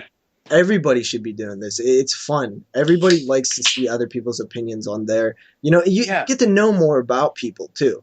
Everybody knows that my Well, favorite horror film of all time is Texas Chainsaw, just like everybody knows yours is Dawn of the Dead, and it yeah. helps people know a little bit more about you. Mhm.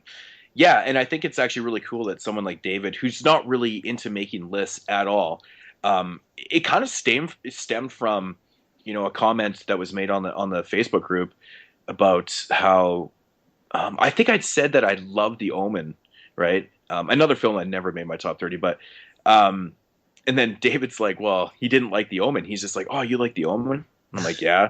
And he's like, Yeah, which is fine. And then I'm like, David, seriously, I would love to see your top 30 list, because he has very interesting taste in film. just And like he's I would very like to see Andrew Ballina. What is his last name? Ballina? Ballina. I always say his name wrong. Yeah. I would like to see his list because he has one of the most unique tastes in films that I've ever seen. Oh man, Andrew is so interesting too, because like, he absolutely hates Return of the Living Dead, and he hates Texas Chainsaw Massacre too. And then there's other films that he really likes. Like, he's not a fan of the Nightmare on Elm Street franchise, and see, all those films I love, Yeah, I and love then them. and but he loves films that I love too, and I'm like, You so can just not it's predict what so he's gonna like and dislike. It's impossible. it's like a lot of people though. Like, I mean, everyone has different tastes and stuff, and I always found that me and Danny always have interesting conversations, because we'll have very similar taste in films, and all of a sudden he's like, "Oh, I hate this movie," and I'm like, "Really? I love Yeah, that like movie." Lords. Yeah, and I think we were talking about Rubber one time, the movie Rubber. He's like, he fucking hates that movie with a passion, and I was like, I actually really enjoy it. I think it's a really quirky film. And he's like, oh, I just hate it so much. And that's what I love about film, is that you can have such similar taste in films, but then such opposite at the same time. Yeah, It's so interesting to me. But yeah, so who knows? Maybe those videos will be start hitting rolling in. be hitting the YouTube market here in some time. Got lots of things on the go, so who knows? But yeah, so top 30 list. That's how I did it. All right, so get into the Room Morgue morbid fact of the day. Now, I basically grabbed a Room Morgue at random, pulled it out, and the first one that caught my eye, I'm going to read off. I don't know if you guys, if anyone knows about this, or if we even talked about this on the Candyman show. But I thought this was intriguing.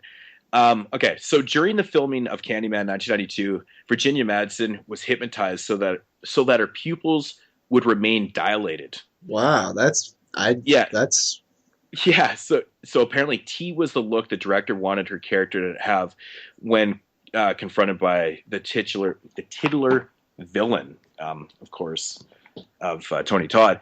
But that's like fucking like weird, bizarre isn't it? as hell. I know. Where does that come from? Like, whose idea was that?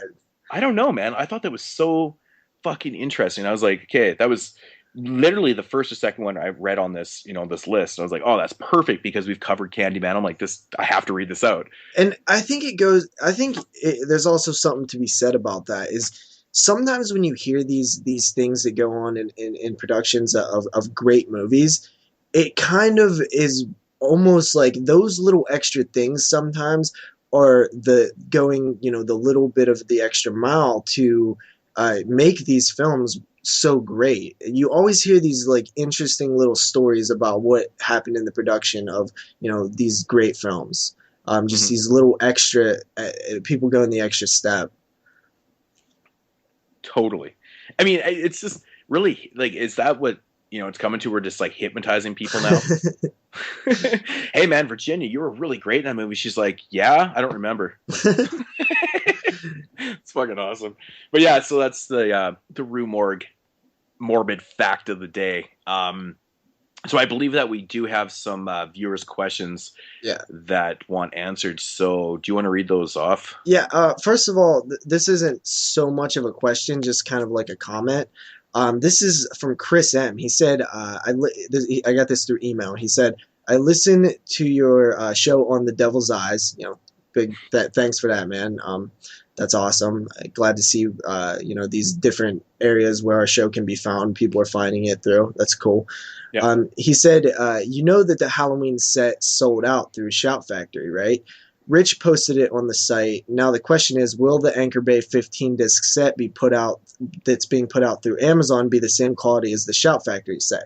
Well, I figured we'd kind of clear this up. It's actually the same set. There's no difference in the sets. The one that was on the Scream Factory website was with the limited poster, but it's still the same exact set that is on Amazon. Yeah, the 15-disc one. Mm-hmm. So just kind of clear that up a bit. And yeah, that sold out fast. I bet they're kicking themselves that they didn't make it 1,000 units. Well, it was basically just the poster. Like, it was like the lithograph poster, right? Yeah, but I think I don't think Scream Factory is selling anything besides that also. I think you can't even get the set on there anymore. You have to go through Amazon now. So I think they only, because I believe the set is being put out through Anchor Bay. Yeah, but it has Scream Factory extras and features and stuff. And I love the idea of them, working together to create this set. That's really cool. You don't see that often. Mm-hmm. Yeah. Well, that's good to know. Yeah. He also said about the transfers and stuff. Do you think they'll use the Echo Bridge transfers? And I highly doubt they'll do that. No, I can't imagine. I think they're going to go full tilt on this one and redo the transfers. And I kind of hope that they even redo their own transfers, like of 4 and 5. I think they'll keep the first film because I don't think it can get much better than the second release, the 35th anniversary. I think I actually read that they are keeping that transfer. They're just reincorporating the mono track. Yeah, which a lot of people were actually complaining about. I don't know Halloween, every nook and cranny of it and every sound, so I wouldn't have picked it up. But I know there are hardcore fans who had issues with that. Yeah. But yeah, I mean, the picture quality on the 35th anniversary is outstanding, so I don't see why they wouldn't just... I think they are keeping it, though. So, yeah. So thanks, Chris, for emailing in. Anybody who also wants to do that, please do. You can always get in contact with us through many different ways. Mm-hmm. And then on to some of the questions we got. These two I missed last week. I apologize for that. The first question is, have you ever came close to stopping collecting? If so, why? Moodz? Have I ever come close to stop collecting? No. I've actually never thought of it once. Even in those days where I didn't have a fucking dime to my name, I was like never contemplating on quitting collecting. It's just something I love to do, and I figure that, okay, so there's certain times I don't have a buck to my name, but I can't buy anything right now, but I'm not going to actually just quit. I'm going to get through those hard times and say, obviously buy movies instead of food.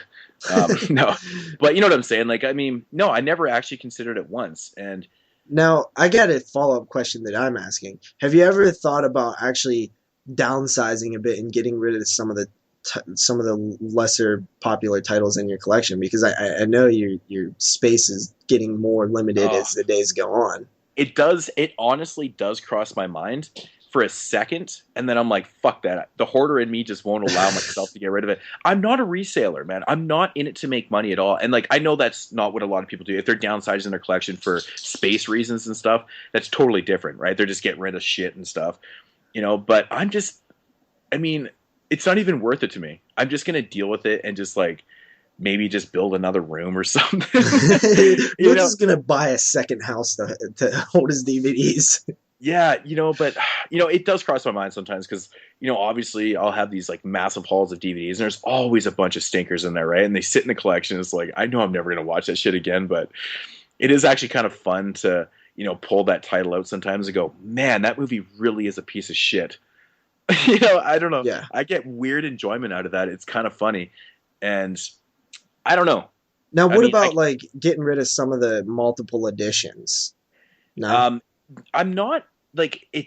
It probably seems sometimes that I'm like always buying multiple editions of certain things and stuff. I buy multiple editions of certain movies. Yeah, I'm kind of the same way. But somehow I end up with 3 copies of Vampire Journals, and I'm like, well, like I might want to give these away or something.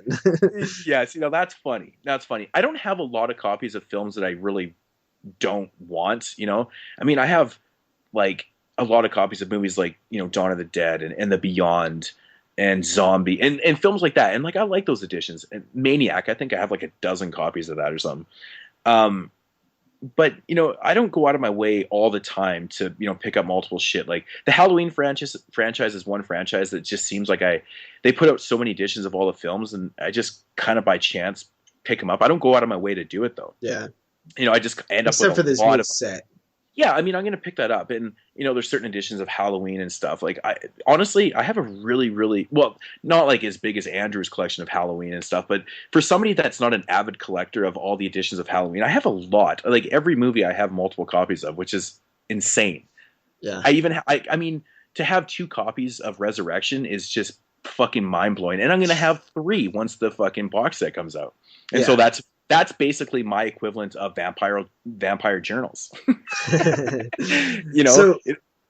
Yeah. So me on this one, I've never even considered stop collecting once, because it honestly is just what I do. Like I never actually think of it as like this is what I do. It's just part of what I do. It's part of who I am, kind of. So I mean, I've never thought of that. I have thought of downsizing sometimes, because where I'm living now, my space is very limited, and I know that in the next year or so, I'm gonna have to make a decision on to find a new place to put stuff, or maybe build shelves around I don't know, but I look at stuff like Shark Zone and I'm like, do I really need this? But then I start thinking like, well, yeah, because I want a big collection of shark movies, even the bad ones. So it's like, yeah, I mean, but there are honestly like a few things that I could eventually get rid of if I found that my space was becoming more and more limited. There's some stuff that I would give away or whatever. Mm-hmm. Mm-hmm. Yeah. So yeah, the next question is, if you could take any non-horror movie and turn it into a horror movie, what movie would it be and how would you do it? Oh man, that's an interesting question. Wow, like I could think about this all day. This is one of those questions you ponder at work. Yeah, exactly, and it's a good one to ponder at work because it's definitely it's got longevity to the answer. But for starters, I think that movies like Knocked Up are already a horror film. It's already a horror film. Like that's everyone's worst nightmare right there. One Night Stand, fucking no. But for serious, a movie that I would like to turn into a horror film, I think something like the first thing that came to my mind was making, if this is even possible, making like something like Requiem for a Dream even darker. Make that into like yeah. Okay, see, film. I'm kind of already with you on that, because mine was something like Kids, where I would try to make it even like darker and more of like a horror film. Because I really, really love the hyper realistic look at teenage life and stuff. I've always really been I love those movies. Like Kids and Bully and all the Larry Clark stuff, and other stuff that I've seen like Mean Creek and 13, just different films like that. I love those films. They're probably some of the films that I like most outside of horror, and I think that a hyper realistic teenage type of film like that as a horror film would also be pretty cool. Yeah, totally, man. Requiem for a Dream is a good choice. That movie's. Yeah, I think there's lots of possibilities, man. Could you imagine, like, I don't know, this sounds kind of funny, but like a movie like Labyrinth, but like completely I've actually horror never stuff. seen Labyrinth. Oh, really? Fuck. It's like one of my favorite non-horror films. But yeah, something like that. Like just take that idea and just kind of make it real horrorish, But it's an interesting question because I would actually like to really kind of ponder this. Maybe I'll think about it tomorrow. If we come up with some other ones, we'll definitely bring it up. After that, we have Danny asking us most disturbing film you've ever seen. Man, it's a hard question. You know, I've watched a lot of fucking messed up fucking movies. But, and I'm not going to say this is the most disturbing film ever made by any means. It's just the one movie that kind of got to me the most. And I've stated this before, and it's The Girl Next Door. I mean, I've seen, you know, the Lucifer Valentine. I mean, they're not so much disturbing that they're, you know, kind of gross, but, you know, even, you know, August Underground Mortem and stuff, I find, you know, that can be disturbing on a lot of levels. Some people find a Serbian film, and, you know, these are more common ones, but there's a lot of disturbing films out there. But this one, The Girl Next Door, fucked my head up because it's not only based on a true story, it's also where the setting is. It's set in like a fucking, you know, an upper or kind of middle upper class, you know, kind of white neighborhood with white picket fences and this horrific fucking shit is happening in this basement that's controlled by this girl's aunt, you know, and just the rape and the way she's making kids, you know, neighborhood kids, and allowing them to come in and making them do things to this her niece and stuff. And it's not even so much making, because they're almost, you know, down for anyway. Yeah, and it's just so fucked up because it's, once again, it comes back to where it's set. It's set in this nice ass neighborhood, and this shit shouldn't be happening. Yeah, it really got to me. We've talked about this before, and I think one of the key things in that film is that it's set in the nice Leave It to Beaver setting in the 50s, and it's just it's so dark for that type of setting that it really like throws you off, and it makes it even more disturbing. And we've talked about that before. I think that is a film that can definitely be talked about in depth. There's a lot to say about that one. That one is also kind of my answer. I think that's the most disturbed I've ever been. But honestly, a runner-up is the first time I seen The Human Centipede. That shit kind of disturbed me, and I didn't know about the hype. I just seen it one night with a friend, and I did not know what I just seen. I was like, this is a weird title movie. And we watched it, and I was like, I just wasn't expecting it, man. It actually got to me. Mm-hmm.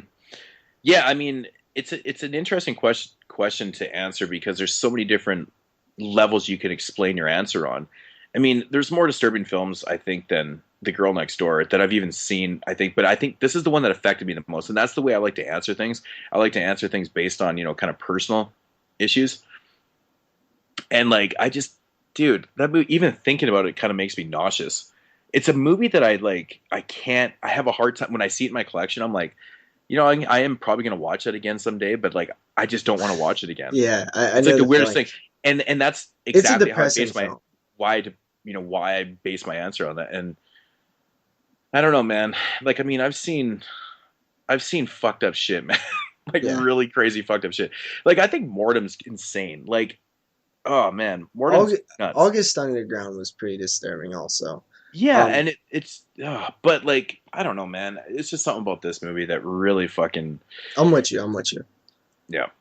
What is your personal most terrifying movie moment? This is the 5th question. My personal most terrifying movie moment. That's another really hard question. I have an answer for mine. I'll go first. Honestly, the most terrified I probably ever been in a movie. Man, it's a tie kind of. The moment is probably the end of the Blair Witch Project. I don't think I've ever had a film like really stick with me after I seen it and actually scare me to where I was just terrified. I was 8 years old when I seen this. It's just I live in, like, there's woods right outside my bedroom window. You know, like, I just remember laying in bed just thinking about like the witch out in the woods. It like terrified the hell out of me. But the other one would be the Zelda scene in Pet Sematary, because that scene actually gave me a nightmare, and it's the only scene that ever has done that. So I have to mention that one too, because it was just something about it as a kid where it just comes out of nowhere. I was just like, I did not understand what it was even, what that woman was. It was so damn creepy. Oh man, the Zelda scene is pure terror. Show a kid that, I will. Yeah, it's Like interesting. anytime I meet a kid, I'm like, you want to see something scary? um, for me, like thinking back on early moments in my childhood when in parts that scare me in films, I gotta go with. I know this sounds really funny, but I've talked about this before about how Children of the Corn like terrified me as a kid. I know it sounds so funny, and it's No, dog, I'm a kind of lot. with you on that, man. Something about that first scene with the murders in the coffee Yeah, shop and Malachi, man, Isaac, yeah, man, I'm with you. dude. I love. It's because it's kids killing their parents and then running. They're basically the only ones left. It really got to me. It kind of terrified me, and the scene that kind of I think the first time I watched it as a child, um, I just didn't see it coming because I wasn't that experienced with these type of movies and stuff, and it really fucking gave me nightmares, man. It was the scene where the one boy in the cornfield gets his neck slit, right? Yeah, And then next thing you know, the children of the corn, a couple of the kids, they fucking they put the kids standing up in the road, yeah, and you got the two main characters driving down the road, and they hit him, and they think that they actually hit him, but of course we know that they didn't, or that he was already dead. But that fucking moment just terrified me as a kid. yeah. I don't know what it was, the way they hit him, and I was like, oh, what, like, man, There's it just something really creepy about the cornfield, and to this day, I still have this weird thing with cornfields. yeah, Every you time ever I see a stand in one cornfield, and you're just kind of like, yeah, yeah, they're creepy on so many levels because they can grow so high that you and they're can't so see out of thick, you them, can't see anything but and corn. it hurts, man. You walk through a cornfield, like, it fucking hurts. It's scratchy and it's not cool, man. And like, I don't know, man. There's something about that fucking movie just always gets to me. You made me really want to watch Children of the Corn now. Last time I watched it, I felt like it was a bit dated, and it's kind of one of those films that doesn't really hold up super well. And Hmm. it's a film also that couldn't be done today. You see Yeah, that even in the remake, but that was just a poor effort. yeah. I think if you was gonna do another Children of the Corn, you have to set it in the 70s or 80s. Oh, for sure, 100%. Yeah. Yeah. But very solid movie. Poor sequels. I like a couple of them, but Yeah, another film that I don't know specifically parts of the film, but just really, really got to me. I think it's because the first time I watched the movie, I knew about Ouija boards, and like I was kind of terrified of them because just the idea of conjuring up fucking demons or ghosts or whatever through this board or talking to them and stuff, it like kind of freaked me out, right? So the first time I watched Witchboard, really fucking terrified me, man. Like just the scene where the demon is like got this sword and he's fucking. When you watch it now, it's like, oh, okay, how the fuck did that scare the shit out of me? But just the idea of like this, this demon fucking doing that shit and stuff terrified me, dude. yeah.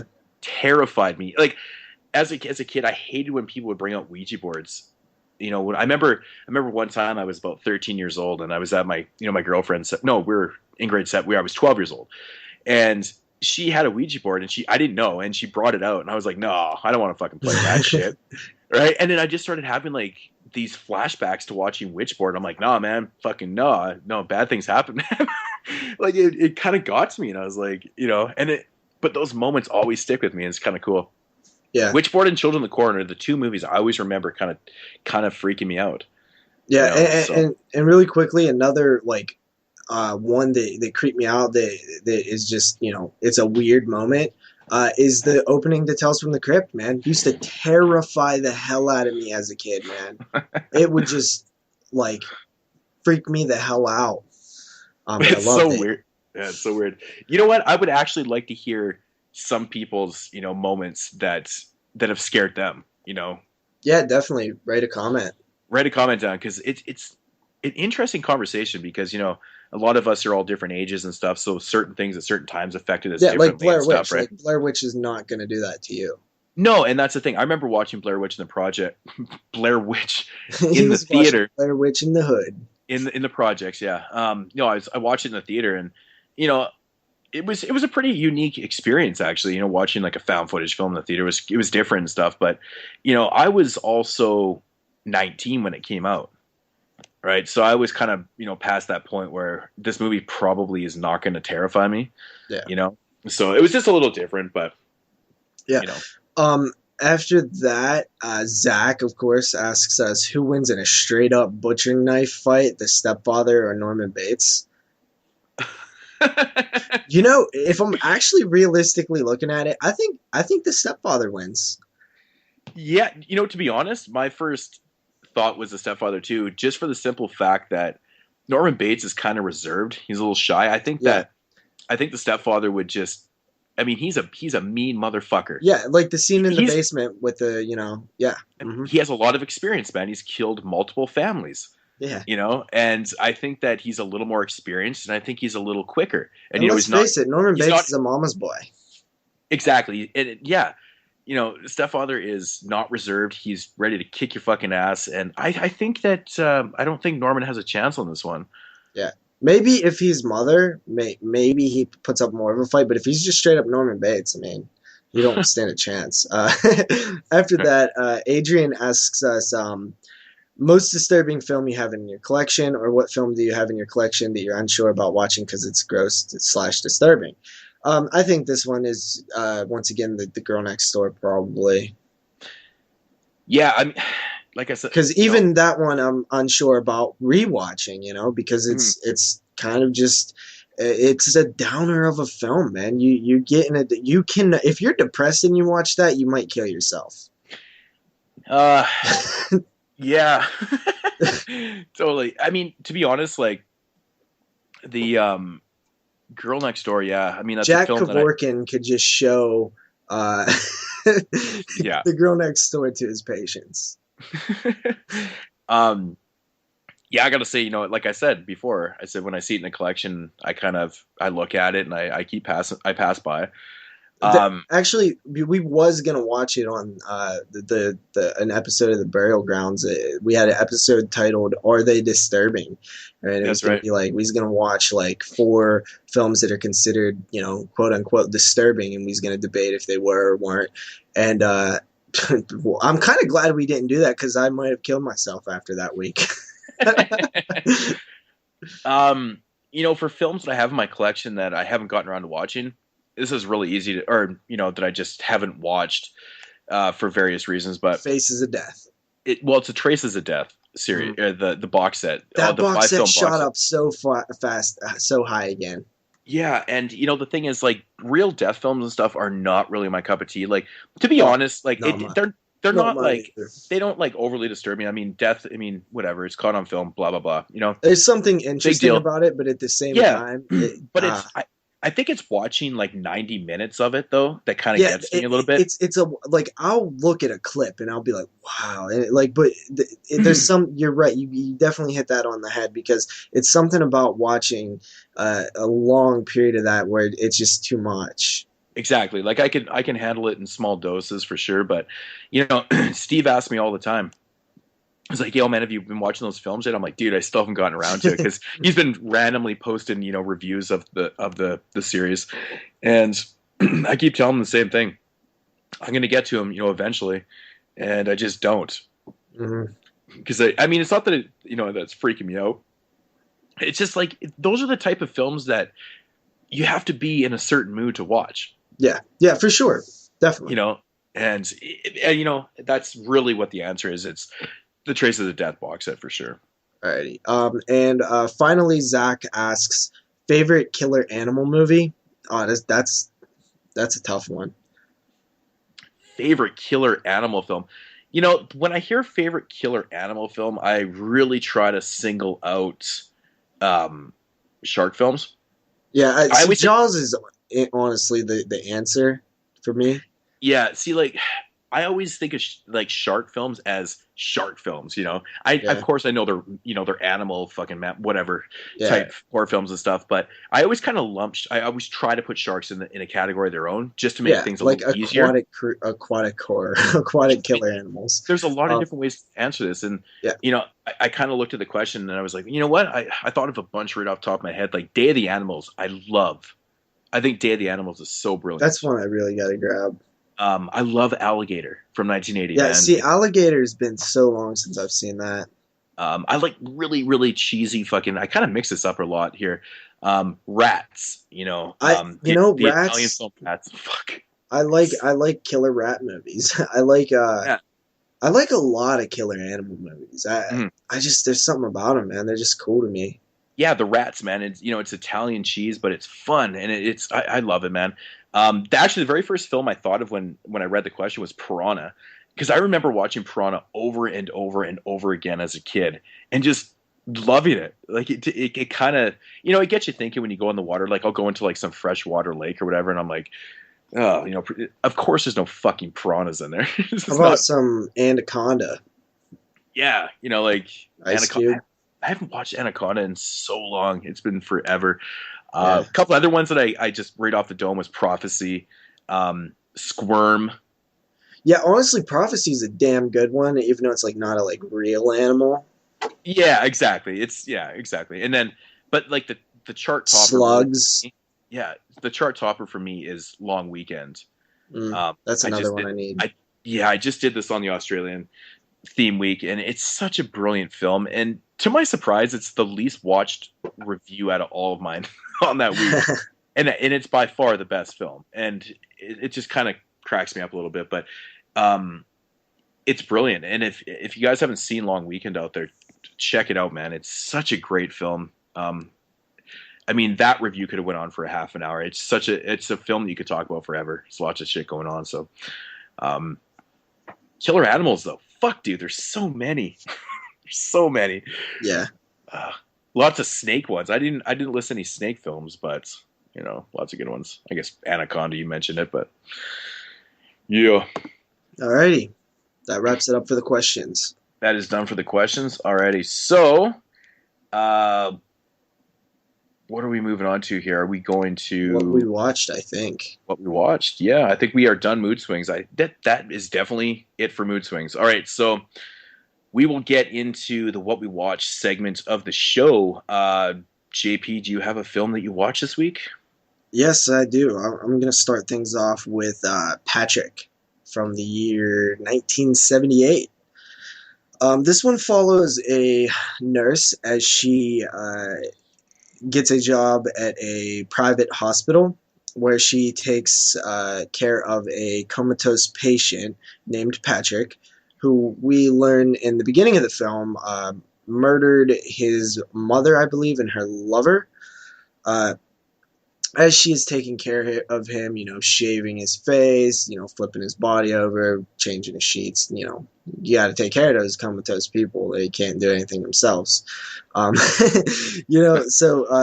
she starts kind of getting, there's a bond with him. She finds there's something about him that she likes.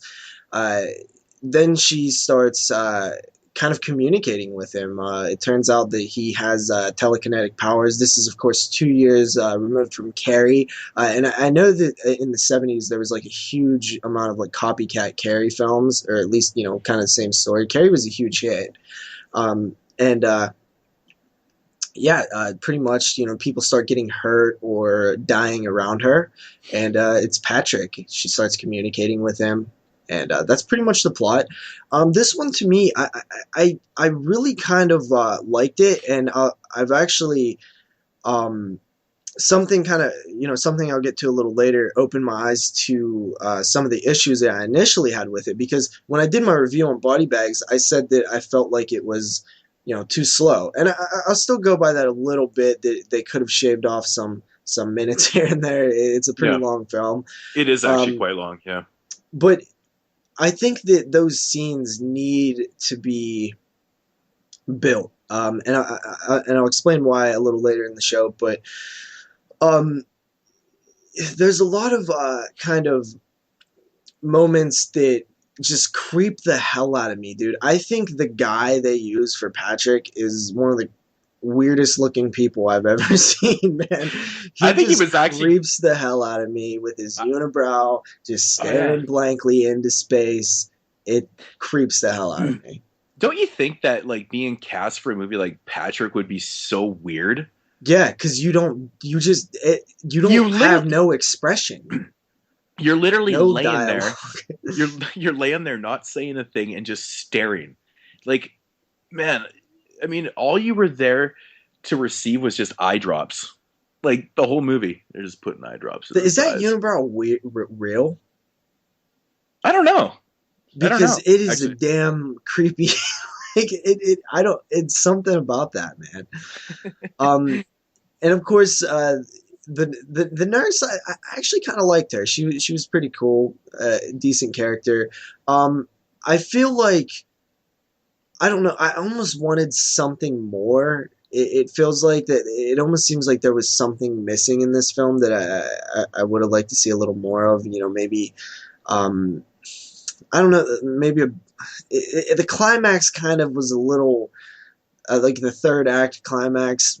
It was a little of a letdown, but I like the lead ups to everything. The lead up is really where the film excels. It's kind of a fun building up to something. It kind of doesn't deliver, but definitely the ride is pretty cool.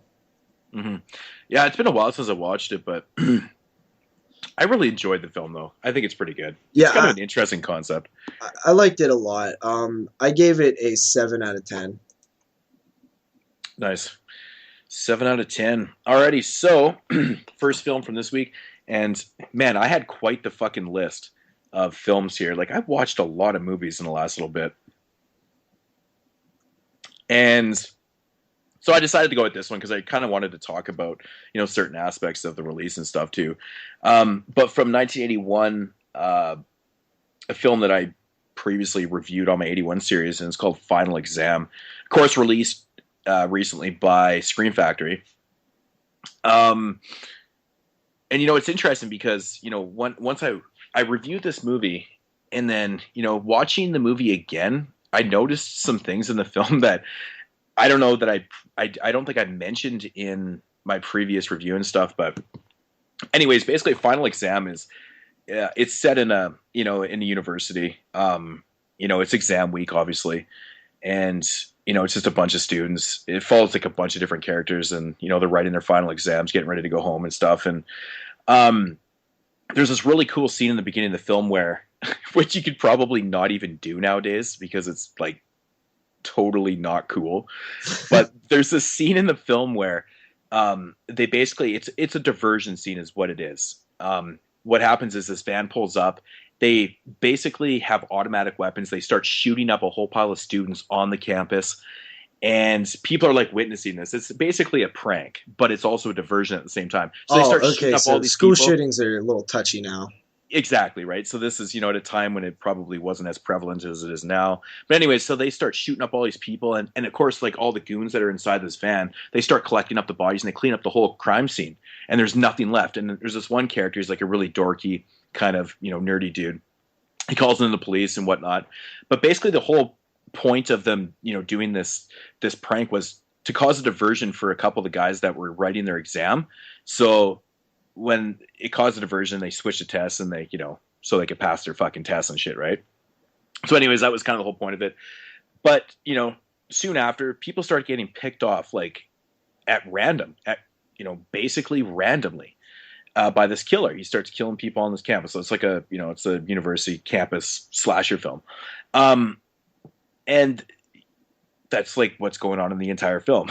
So, but the issue with this film originally was, you know, people always claim that it had absolutely no point because, you know, like once the end happens and stuff, you're like, okay, who fuck is, you know, there's really no point to that film. But there's moments in the film where I can't remember the guy's name. I cannot for the life of me remember the dorky guy's name. But anyways, he's like this really paranoid character. And he's always talking about like how people commit crimes at random all the time and shit like that. And he's just saying things like that. And he's always concerned and he's always worried about other people. And he's just kind of looking at, he's just kind of that doom and gloom kind of character and stuff. And I came to the realization that's the whole point of the movie is to be killing at random. And he's basically saying it throughout the film. And even though there's actually no motive for the killings by the killer in this film, I mean, it's not a secret. Nothing is ever revealed. But the point is told by this character during the middle of the film. He's so concerned about random acts of violence in today's society and stuff like that. And you know what? I mean, because it is true. Stuff happens randomly. That's the whole point. It kind of reminds me of, really quickly, people always complain about Eli Roth's characters, how they're all douchey, kind of, bros and stuff. Mm-hmm. But those people exist. Yeah. So, I mean, I don't mind his characters, and it's kind of similar, stuff happens randomly. Yeah. And, and it's something I never really kind of picked up on before reviewing this film and stuff. And I was rewatching it again going, I totally understand this movie now. And I think it's a thing that people overlook in this. It's something you can take as a negative and actually turn into the kind of a positive. Yeah. And this movie's always been plagued by, it's one of the most pointless slashers ever because there's no point. There's no motive for these killings. And I'm like, when really there is a point. The point is that it's random. Random. And that's the whole point of the movie. And it's actually about being a random killer. Because, you never see the guy's face. You never, there's nothing there. There's no substance to the killer or nothing. But it's not the point. They don't elaborate on it because that's not the point. And I actually really gained, a new respect for this film. It's actually pretty cool. And, I've always liked it because I'm a big slasher fan, but I just really, kind of fully understood the film now. I know it sounds so stupid, but, it's just interesting. I finally picked up on that, kind of got the actual fucking meaning of the movie. But yeah, it's a fun movie. It doesn't have the craziest kills in it or anything, but it's interesting. There's actually a couple fuck ups in the film too. I've caught before too, but I won't get into that. But, if you're just looking for a mindless slasher, that's, just kind of basic and stuff, I do recommend this. It's not, like I said, it doesn't have a lot of substance to it. It's not one of the, no mid-tier. It's not like the Slaughter Highs of the world. It's a little less than that. Exactly. It's fun though. So getting into the Scream Factory release, the picture quality on this release is fantastic. It looks really good. Scorpion previously re-released this film a couple years back on DVD, and they did a really good job with their transfer too. But this upgraded, HD transfer is fantastic. Do have issues with the audio a little bit, of course. Again, the movie is a little hissy. They needed another de-esser on the fucking S's again. When S's are being spoken in the film, it's very hissy and it's very fucking annoying. It's more prevalent in the beginning of the film again.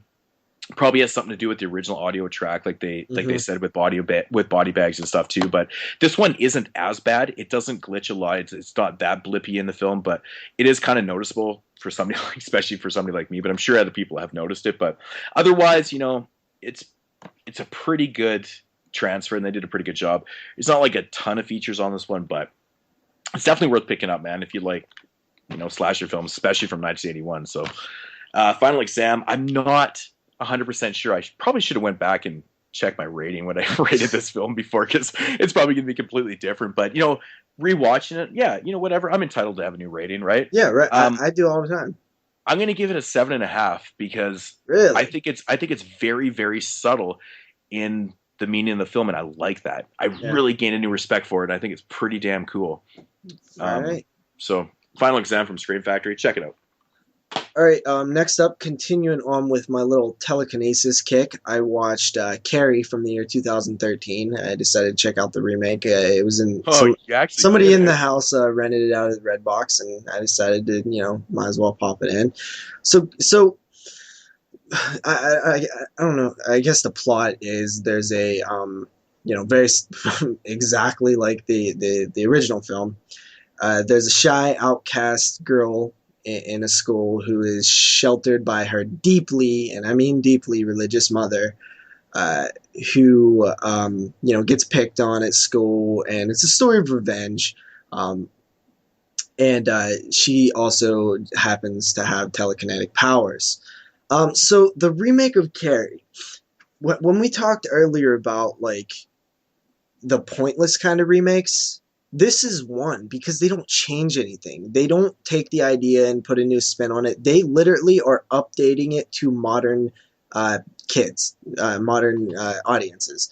There is no new spins, twists, directions. A lot of reused dialogue. Some of it shouldn't have been reused. Some of it should have been updated. Like when she gets a period and they're like throwing tampons at her and they're like plug it up, plug it up. Like it sounds so fucking cheesy saying that today. Like it does. Nobody would say that today. Nobody.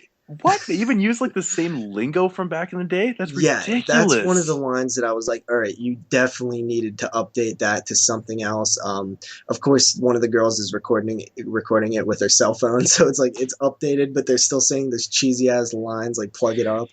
So yeah, a little bit of an issue there. At the very beginning of the film. Wow. There was like maybe like 2 or 3 like added scenes that wasn't in the original. And they kind of both ones that I'm thinking of. There's one at the opening where Carrie is actually born.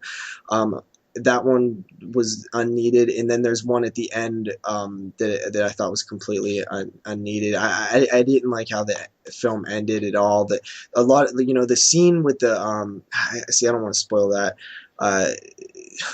The whole ending of the film, when Carrie returns from the prom, that is all done kind of the same, but just worse, way, way, way worse. Carrie is throwing knives at somebody. That is just not done good at all. Now, there were things that I thought were okay in this film. I actually thought Chloe Grace Moretz's performance was all right. She's no Sissy Spacek. She doesn't have that weird look that I love about Sissy Spacek, because Sissy Spacek looks like a girl that, she's not like ugly, but she has a unique look to her. She has unique features. That was always one of my favorite things about the original Carrie film was Sissy Spacek, because she's perfect for the role. She kind of looks a little homely. Like she's not ugly. She's not like overly pretty, but she fits that character. She cleans up nice enough. That's the thing. Yeah, and I found that, what's the new girl's name? Chloe Grace Moretz. Yeah, I always think of her, the girl from Kick-Ass. But, yeah, I think that she's maybe a little too pretty. Like, did they kind of downgrade her look a little bit? That's kind of what I was getting to next. So she's like 16, which is absolutely perfect for this role, because I think she was 16 when it was filming, because she looks like a high schooler, because she is a high schooler. And that is one thing I would give them major, major props on. Yeah, now, it kind of, you can't have the nudity in the shower, and it looked a little like they was having a hard time working around that. Obviously, she's 16. And some of the other scenes you can't do as much, but I loved that she was a young girl. She looked like a teenager. It worked so well for me. Now they did get her to look a little like the weird girl. She kind of did look a little weird. Like you can obviously tell she's pretty and she could clean up well.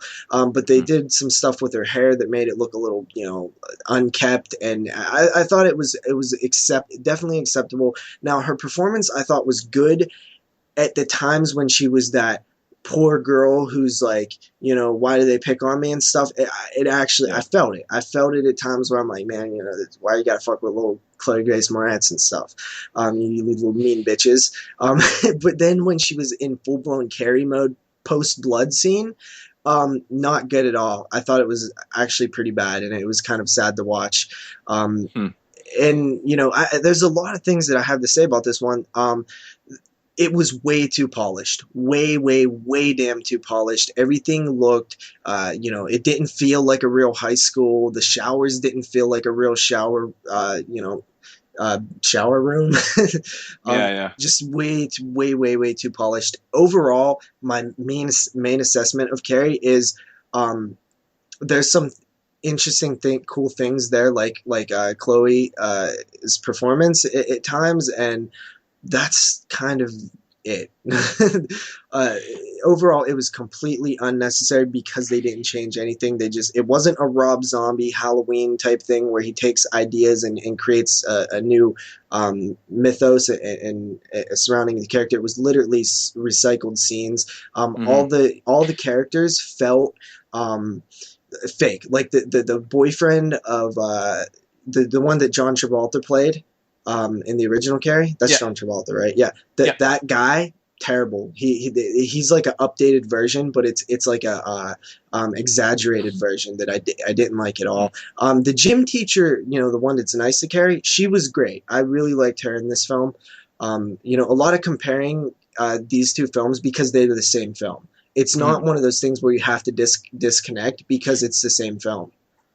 So, is the new Carrie film rated PG-13? No, it's R, I believe. I'm pretty It sure it's is. R. It is Yeah, RC. because they definitely kill a lot of kids.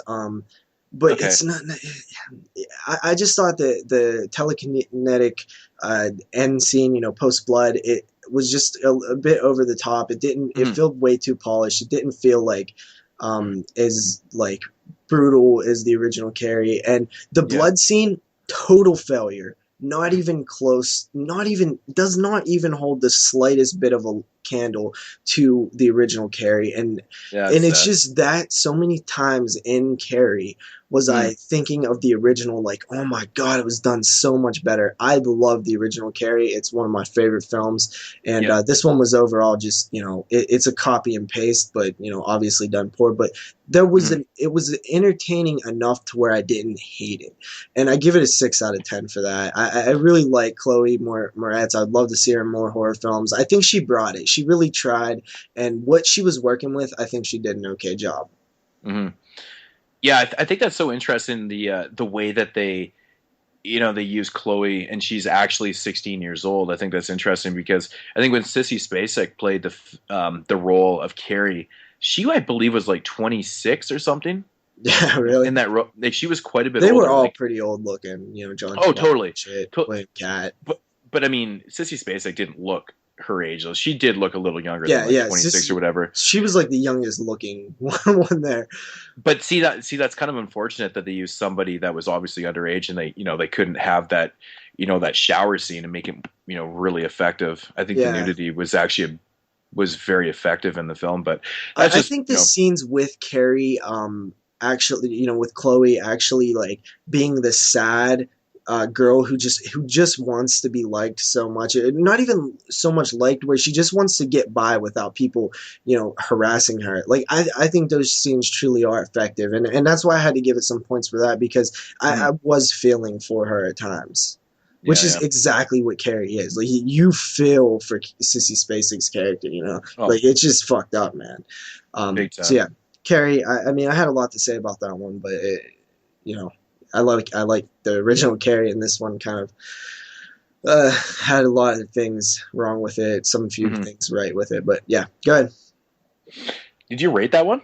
Yeah, I gave it a 6 out of 10. Oh, okay. I think I missed that. There Okay. was enough things in there to give it above average. I think Okay. as a remake, terrible, one of the worst. But Yeah. as a film, if the original Carrie never existed, 6 out of 10. Yeah. Cool. All right. So next up for me is a film from, oh man, I think it's like 2002, I believe this one came out, courtesy of Brain Damage Films. Um, my boy Vanilla Gorilla Beast actually did like an awesome review of this film the other day on his angry reviews. But the ironic part about it, I had actually watched this movie the night before he posted this, so I had to talk about it. But that's Terror Toons.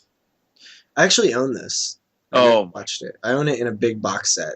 oh, really? Wow, Yeah, crazy, one of those 50 movie packs. insane. Wow. I didn't think this movie was ever on something like that, but that's pretty cool. I know actually. I think this DVD right here, the original Brain Damage one, is actually out of print. I I think think this I was actually out of own print. Terror Toons 2 also. Oh, really? Because that one's actually really hard to find. It's Yeah. interesting. But anyways, you got your main characters, Candy and Cindy. They're two sisters. They're fucking. This movie cracks me up right from the start. So Candy and Cindy are supposed to be, high school, whatever. They're quite clearly like in their late 20s, maybe early 30s. Right there, it's just already cracking me up. But anyways, their parents go out of town for the weekends. Their mom is this transsexual. It's totally played by a guy. It's so fucking funny. But anyways, they go out of town for the weekend. Of course, they tell the kids not to have people over and stuff. Candy is supposed to be the younger kid. Like, I don't know. She's supposed to be like 12 or so. I don't know. Maybe I don't even know. She's got like pigtails, and I think that she's supposed to be young, but there's actually nudity too, so I don't think that is what they're getting at. But anyways, she's played by Lizzie Borden, and if you know who she is, she's actually a hardcore porno actress. Yeah, I follow her on Twitter, I think. But anyways, yeah, so she plays the younger Candy. Anyways, and more focus about Cindy. She's got a friend, and basically convinces her. She's like, well, your parents are going out of town, let's have a fucking party. So they bring up a bunch of people over. But just before this happens, Candy actually goes outside and receives like this DVD in the mail or whatever, and she pops it in her TV in her room and whatnot, and she's watching this DVD, and she basically allows the Terratoon characters to come out of the TV and stuff. Basically, I think what it comes down to is that you have to play the movie for them to come out of it. So she unfortunately releases this terror known as the Terratoons, and they come out of the TV and they start fucking some shit up. It's like, it's so funny because it's kind of like Who Framed Roger Rabbit meets like the lowest budget film ever. But the Terratoons and their characters are called Dr. Carnage and Max Assassin, and it's basically guys in like foam suits. But there is a lot of animation in the film, like with eye popping and stuff like that. And it's pretty funny. I mean, considering the budget of this film, they did a pretty good job for what they did. But so once Max Assassin and Dr. Carnage come out of the TV, they start fucking some shit up. It gets really gory too. There's like lots of guts and kind of things going out. Like Candy actually gets her backbone ripped completely out of her back and shit. It's Scorpion style. Yeah, it's pretty cool. But overall the movie's like super, super cheesy, and like it's fun though. Like, I mean, it's just one of those films that's so bad. It's so fucking bad. It's actually entertaining as shit. It's so funny to watch. Like, the laugh on Dr. Carnage cracks me up every single time. He's got like these googly eyes that always are moving. Really cracks me up, man. But the acting in this movie is the topper. It's so bad. It's so fucking bad that you just can't stop watching, if that makes any sense. It's horrible. It's absolutely horrible. I've even seen people compare this to, I think even Vanilla Gorilla Beast even said it in his video, that this is like on the same lines as like, Plan 9 from Outer Space, one of the worst movies ever made. But at the same time, like, Plan 9 from Outer Space, I think it's completely enjoyable to watch, but this is like on a different level of shittiness, and it's pretty funny because there's, like I said, a lot of animation in the film in certain parts and stuff, and it's really bad, but just it has this quality about it that is so rewatchable. I could totally watch this again. But with that said, like it's not a good movie by any means. It's pretty fucking bad, and this will not appeal to like a lot of people. Like David would not be interested in watching a movie like this. But yeah, these things are hit and miss with me. Like stuff like the worst horror movie ever made, where they're trying to make a bad movie. I'm not usually with that. If they're putting some effort in and it's just bad, I'm cool with that. I could get enjoyment out of some of those. I believe the budget for this film was like a couple $1,000, like $2,500 or $3,000 or something like that. It's pretty actually amazing what they did with that budget for this. It's pretty decent. Like, it's pretty enjoyable. I think Joe Castro did a great job with this, to be honest, man. I know it's, I'm sure he wasn't trying to make, the fucking best movie ever made, but at the same time, he probably couldn't. But it's enjoyable. I think it's fun as hell. I mean, I can't really give it like the highest rate in the world, but I do give it a loose recommendation for people that like movies like this. But I think it's something that's kind of unique, though, because you don't see a lot of films that are kind of half animated and, horror and kind of, and like the sound effects in this are almost like Troma sound effects too. And like, it's fucking, everything about this movie is fucking hilarious, man. But I would give it like a 5.5 out of 10, a loose pass, loose recommendation, but Terratoons, you come across this thing, Matt, or definitely watch it. JP, watch this movie and give me your thoughts on that because I think you might actually like it. It's pretty fucking fun. I'm up for the challenge. So yeah, the third film I watched, keeping with the telekinesis theme, I watched Patrick. You already talked to Patrick. No. The what year? 2013. Patrick. Really? Yeah. Nice. So yeah, the remake. This one, it's pretty similar story. A nurse goes to a hospital where she takes care of a patient who's in a coma, and this one's kind of a little, the setups, this layout's a little different. It kind of has this like dreary gothic look to it, which I was kind of digging at first. But man, this one to me, it just one of my complaints with the original was that it was too slow.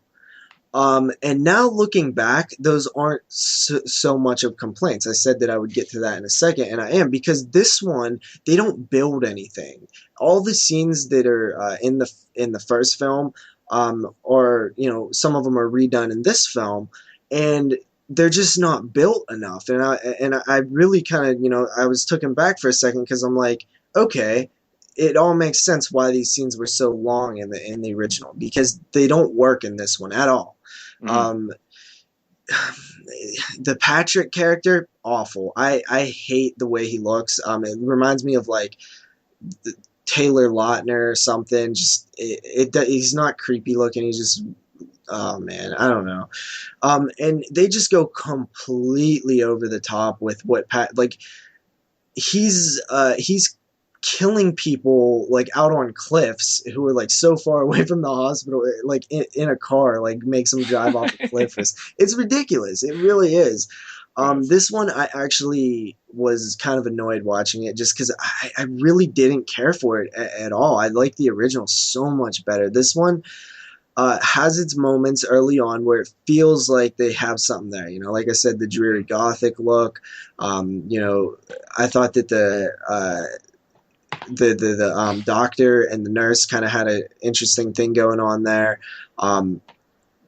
They redo a few scenes, but overall, man, I don't have much to say about this one. It's another one of those cases where it's kind of like the same film, but in the third act, they just amp it up like way too much, and it's over the top as hell. Mm-hmm. So yeah, I only give Patrick a 5.5 out of 10. Patrick 2013. Yeah. I think it's called like Evil Awakens or some shit. Okay. Yeah. Interesting. Have you heard anything about that one? Has not really been giving it good ratings or anything? No, I haven't really heard anyone talk about it. That's why I was surprised. Yeah. So I actually planned on watching the original Carrie too, like a double telekinetic thing, remake and original, but I didn't have time to watch the original Carrie, but I love that film. So mm-hmm. All right, so my next pick here is from it's 2011, and I know a lot of people were kind of talking about this one, I think, when it first came out, and it's called Psycho Holocaust. I mean, really, how can you pass up a movie called Psycho Holocaust? You got to check out that shit. The storyline, pretty kind of generic. It's about 6 friends. I believe 6 friends. Yeah, 6 friends that go out to the mountains, for, they want to go camping, do it up one last time before they kind of split their ways, because one of the girls is pregnant and stuff, and they kind of feel that they're kind of moving apart and stuff. So I think maybe they kind of go up there. It's not really said too much, but I think they go up there to kind of like rekindle everything and just kind of get closer and stuff and get real deep into it, right? But yeah, anyways, it's they go out to this remote area and stuff like that, and basically what starts happening is you got some backwoods kind of fucked up people out there and shit, and they start getting picked off, of course, one by one. It's kind of an interesting feel to the film, because it's kind of like Last House on the Left meets the Texas Chainsaw Massacre. It's exactly like that. I mean, there's a character in the film that wears like this bag on his head, and it's kind of very reminiscent of Leatherface. Then you got these other 2 fucking backwoods hillbilly fucks that are actually filming. They're trying to make a real movie by kidnapping these people and torturing them and doing shit to them and stuff like that. And they're filming everything. So you have these two characters that are kind of a little bit reminiscent of Last House on the Left. And of course there is that, there's a rape scene in it. And at the end of that rape scene, the girl gets thrown into this pond. I'm like, are you serious? I'm like, that is like a blatant ripoff of fucking of Last House on the Left. There's a difference between inspired and ripped off. Yeah, it was actually very similar. But anyways, it's basically about these hillbillies and shit trying to make this real life movie. But you got this Leatherface type character that's going around hacking people up with a chainsaw. The only Leatherface type character I want to see besides Leatherface is Turkey. yeah. Totally. But I gotta say though, man, for how low budget this is and how generic, and it's really not that original. The last like 30 minutes of this film are pretty enjoyable. It's pretty fucking nasty. There's some nasty shit going on. It's micro budget, but the gore is really well done. There's a scene where they never give this guy the dude with the bag on his head actually a name, I don't think. Or maybe I can't remember his name. But anyway, could his name be Baghead? Could be Baghead, yeah. We'll just call him Baghead for the sake of whatever. But he cuts off for the sake of whatever. Yeah, he cuts off this guy's leg. And it's pretty nasty. Like, it looks pretty gory and it's pretty cool and shit. That's one thing I liked about this, there's a scene where, these two girls, the two best friends or whatever, they're trying to escape or whatever, or not even escape. I guess they're trying to escape or whatever, but the one girl's like running up this fucking hill and she's like coming across all these mutilated and rotten bodies and stuff. I really like that scene, the way it was shot, for low budget. It just kind of looked disturbing a little bit. You're just like, holy fuck. Oh, there's another body. Oh, there's another one. And the like look on her face was like horrific. Like she was just horrified, right? That was kind of cool. But, this movie it's plagued with, audio issues and stuff. The audio drops out real fucking low in some certain scenes. There's a scene where these two girls are sitting by this creek and they're talking, and the creek's obviously way, way louder than their audio. So you can barely even hear what they're saying. It's like, oh God, it's so frustrating to watch. I'm just like, oh fuck. But, if you can get through all the little blips in the film and stuff, the last 30 minutes are definitely worth checking out in this. Pretty fucking nasty, having to do with, you know what? I'm not even going to give it away. It's pretty fucking nasty. If you're into these backwood type slasher film, low budget shit, it's like I said, it's worth it to check out the last, the end of the film and stuff. But it doesn't bring anything new to the table at all. After I was finished, after I was watching, I was like, well, okay. What would you rate it? That was okay. Like I said, it's plagued with some issues and stuff, and some fucking not so great acting at times. Actually, the acting in the movie is not the worst, but some of the characters are better than others. I would probably give it. Oh man, I think I got to give this one maybe like. I'm going to give it a 6 out of 10. Actually, I'm going to give it like. I was expecting way lower based on the review. Yeah, I know. I kind of focus on like a lot of the bad stuff, or I do that sometimes. Like when I reviewed Storm Warning, I focused a lot on the bad when really I really liked the movie. Mm-hmm. Well, that's the thing. I think the reason why I did that with this one is because basically the first hour of the film is kind of. It's very, very generic, but then the last 30 minutes kind of saves it because, even though there's not a whole lot new in that end scene with the torture and all that shit that's going on and stuff, there's a couple kind of shocking moments that happen in the end of the film too, but there's some brutalness that kind of, piqued my interest. I was like, it's actually not so bad. So it saved it a little bit, but the whole lead up to it, there was a lot of issues and just very kind of generic. And I was like astounded at the blatant ripoff of, Last House on the Left with the rape and then her getting thrown in this fucking pond. And I was like, what the fuck? I'm like, this is totally Chainsaw meets fucking Last House. I'm like, this is insane. But, with all that said, I mean, I think you can find this one for like really, really cheap. But I mean, it's definitely for like low budget fucking gorehounds and, shit like that out there. But, it was worth the watch. It wasn't the worst thing in the world. All right, man. Pick of the week time. Yep. All right, so my pick of the week this week is actually a film that I watched regularly, at least once a year. I think this might be my second time watching it this year. And that is Mosquito from the year 1995. Now, the problem with this film is it's out of print as hell. It's one of the harder ones to find anywhere. You know, you never see people. Even a lot of the stuff that's out of print, you'll see in the occasional update. You barely ever see Mosquito. It's so out of print. Yeah. Mosquito is a film that I absolutely love. I seen it on the Sci-Fi Channel as a kid. You know, maybe like 97-ish. Mm-hmm. And I anytime it was on TV late at night, I seen it late at night one night, and this is back when I talked about this before, but Sci-Fi back when they actually used to be awesome. So Mosquito follows a group of characters who are going through this kind of, I guess it would be like a park, you know, like a national park, like, you know what those things are, Yep. And like there's a park ranger guy and there's a couple, and basically what happened was there was an alien spaceship that landed somewhere nearby, and mosquitoes sucked the blood of the alien. And this is like a 30-second scene where they show this happening. So you know what, as a kid I didn't even realize what was going on because it just shows an arm, and it's an alien arm.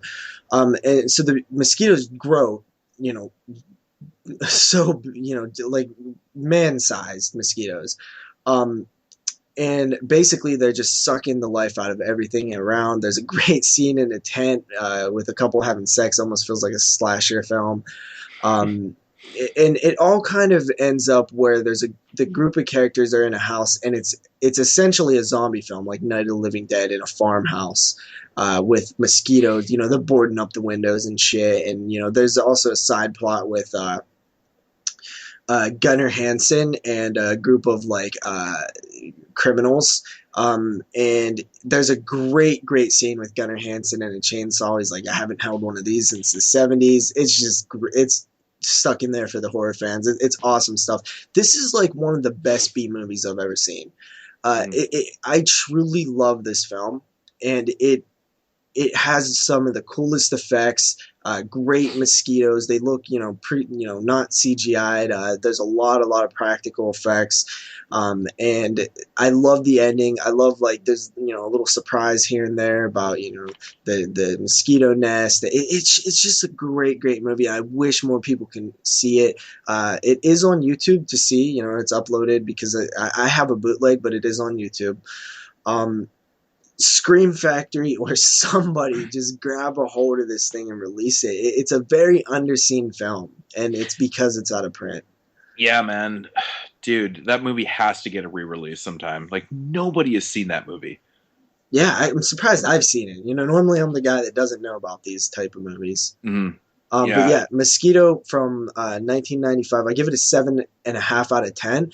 It's one that I watch every couple months. It's a film that I've seen as a kid growing up many times. It's just crazy how many times it actually aired on TV. I love it. I love it so much, man. I really want you to see it because I think you would find the same enjoyment that I find in it. And you know, I don't know who put it out, who owns the rights, but somebody needs to find out. I would love if everybody would just start blowing up Scream Factory's Facebook page, like, put out Mosquito. Yeah, I mean, that would be fucking awesome, man. You know, if the fans just like totally got something put out like that.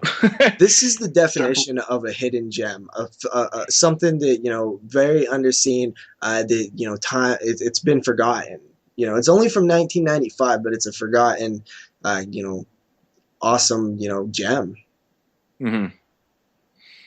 Fucking rights, man. I can't believe I've never seen that movie. I've always wanted to pick it up, but I mean, seriously, the DVD prices. There's no fucking way. There's just no way I'm paying those fucking ridiculous prices for that shit, man. But you know how it goes, right? Somebody got to grab it eventually. Totally, 100%. All right, so my pick of the week. I actually kind of struggled with this, and but I'm going to go with this one. Released by 88 Films recently. It's also getting a Troma Blu-ray release shortly. I believe it's coming out sometime in the summer. And that is from 1976, Joel M. Reed's Blood-Sucking Freaks. Fuck, man, this movie is on a different level of craziness, man. I love this movie. Every time I watch this film, I'm just like, I'm just baffled by the time it came out and the shit that they were doing. But I'm gonna really kind of cheat here. I'm just gonna read off the synopsis here. In New York Soho district, which is pretty cool. I've been to Soho before. The Masters of Ceremony Sardou runs the Theater of the Macabre, which specializes in acts where people are tortured and dismembered. The audiences dismiss it as a fakery, but the gore is real. Behind the scenes, Sardou and his dwarf assistant Ralphus torture and Ralphus and mutilate women for their own pleasure, as well as sell girls that they have abducted into slavery. When the critic Crazy CeeLo, I think that's what I can't remember what his name is, contemptuously dismisses the show, Sardou has him abducted and tortured. At the same time, Sardou, who also abducts the ballerina Natasha D. Natalie and determines to break her in order to make her agree to perform in his show. So yeah, so you got this fucking insane guy named Sardou. He runs this like off-Broadway show and it specializes in, you know, kind of torture porn is basically what it is. I hate using the word torture porn, but it, in a way, it kind of fits because he's literally torturing people that are naked. So that's why I threw in torture porn. I hate the term, but it's just kind of fitting here. It's kind of fitting, especially for the movie too. Like once you see it, you know exactly, like it's kind of the definition of it. But it's a really fucking twisted movie and it's really bizarre. Like he literally has girls in this basement that are, you know, they're all kind of chained together and there's a bunch of girls that are, you know, in this room and they're almost acting like, you know, crazy zombies and shit like that because they're being mind fucked by Sardou and stuff. He's basically turning them into, you know, a Broadway show, you know, he's kind of mind fucking them into it. And shit like that, and that's what he does to these girls and stuff. If he's not selling them on the black market, he's creating these kind of zombie girls that are, you know, going to perform in his off-Broadway show. And what he does is he basically kills these people on stage in front of people, and people like applaud it, and they're like, "Yay, yay!" You know, it's pretty fucking awesome. But this movie is twisted fucking shit, dude. Like, there's a lot of scenes in the film with Sardou and his dwarf, and they're just doing crazy fucking twisted shit to all these girls and stuff. And there's literally tits and muff in every scene in this movie. There is so much nudity. Crazy. This movie might even have the most nudity I've ever seen in like that wasn't a porno. It's insane, dude. There's so much fucking nudity. Like, I mean, the girls are naked the entire film, and it's just basically these two twisted fucks doing crazy shit. And you know, eventually, he wants this, you know, this ballerina Natasha to, you know, come and play in his films because he knows that she's actually a performer, right? And he's like, oh, I can get this girl to come in, but he, you know, of course, abducts her and brainwashes her and stuff, and then she's like all mind fucked and doing all this crazy shit and stuff. And this movie's awesome, dude. It's so much fun. It's really kind of actually surprising every time I watch it. Like, it came out in 1976, and it's one of those films that every time you watch it, you go, wow. It's so weird. I'm getting like a really like Blood Diner vibe from it. In a way, yeah. And this movie has a lot of crazy gore and like just crazy shit that's going on. I don't want to give any of the scenes away for people because it's just it's more shocking just to go into it and just kind of see it for yourself. But there's a lot of fucking okay, I gotta talk about this one scene. There's a scene where it cuts to Sardou and he's eating dinner, and it's a close-up of him, and the camera starts panning backwards, and then you realize what he's doing. He's fucking eating dinner off this girl's back. Like, she's on all fours, and she's naked, and he's like, fucking don't move. And he's got this candle that's sitting on the back side of her back, and it's dripping hot wax onto her, and every time it drips on her, she's like, and it's like torturing her as he's eating. He's like, now you fucked my dinner up. It's like, Jesus. It's like really fucked up scenes of like torture and like, dude, the dwarf in this film is so fucking Is this funny, one of dude. those movies that you're like, how did they come up with this? Totally. And that's why it's always surprising me that it came out in like the mid 70s and it's like kind of vicious. And then, you know, every time I watch it, I'm just like, man, it's such a unique film. It's really bizarre. Like, it doesn't sound overly that original and stuff, but I mean, for the time, dude, I don't think there was a lot of movies like this, you know? really kind of unique. And you know, actually, the little dwarf in the film, he reminds me of like almost like a Bond character. It's kind of funny, man. Just like he's You're everything talking he to the says is wrong like person. I've never seen one James Bond movie. okay. But anyways, like every time he talks, he's always calling Sardu his master and shit. And like the shit that they're doing, man. Like I said, I don't want to give anything away because it's just ridiculous, man. It's Yeah. so much fun, so much fun. But I highly, highly recommend Blood Sucking Freaks. I know a lot of people have seen this movie, but I really just wanted to talk about it because it was released recently on 88 Films, you know, on Blu-ray. And I know it is coming out from Troma too, but I might even be tempted to pick up that, which just coming back to the whole thing of not picking up, you know, multiple editions of films and stuff when you don't need them. But love this movie. It's a fantastic, really weird fucking watch. But yeah, if I had to rate it, I'd give it about an 8 out of 10. It's something else, man. It's something else. I love on this extreme, you know, collector's edition slipcover says, warning, this film contains disturbing scenes of strong, gory violence. Just like the best thing right on the slipcover. Yeah. But, you know, it's really well done. Like the gore and shit, like it's... Dude, I wish I could just give away some scenes, but I don't want to ruin anything. But Blood Sucking Freaks, check it out. Definitely, definitely. All right, so that is going to do it for what we watched.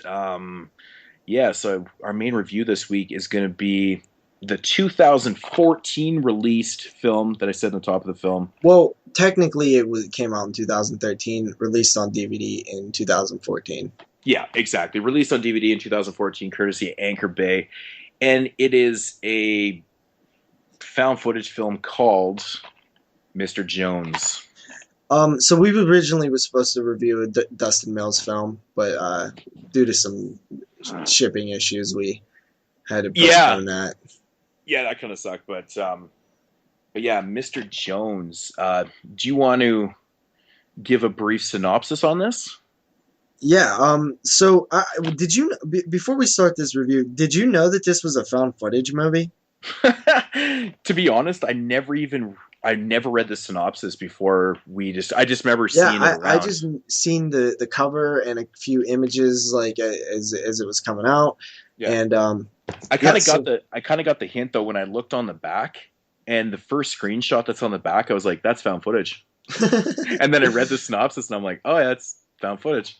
Interesting. Considering last week was top 5 found footage films. Very intriguing.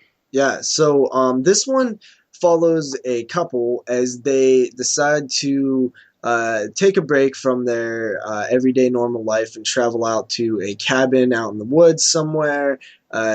Seems kind of deep in the woods. As they are trying, the husband or boyfriend is trying to make some sort of film. He doesn't really know what he wants to make. He doesn't really know what he's doing. He kind of wants to make like a nature documentary. That's kind of what he's hinting at the beginning of the film. Yeah, but he doesn't know really where to take it. Exactly. He's just because he's kind of poking. He's kind of going with the flow. Yeah, he's like, hey, I woke up this morning and I saw a bird and a squirrel ate a nut, and then I saw another bird.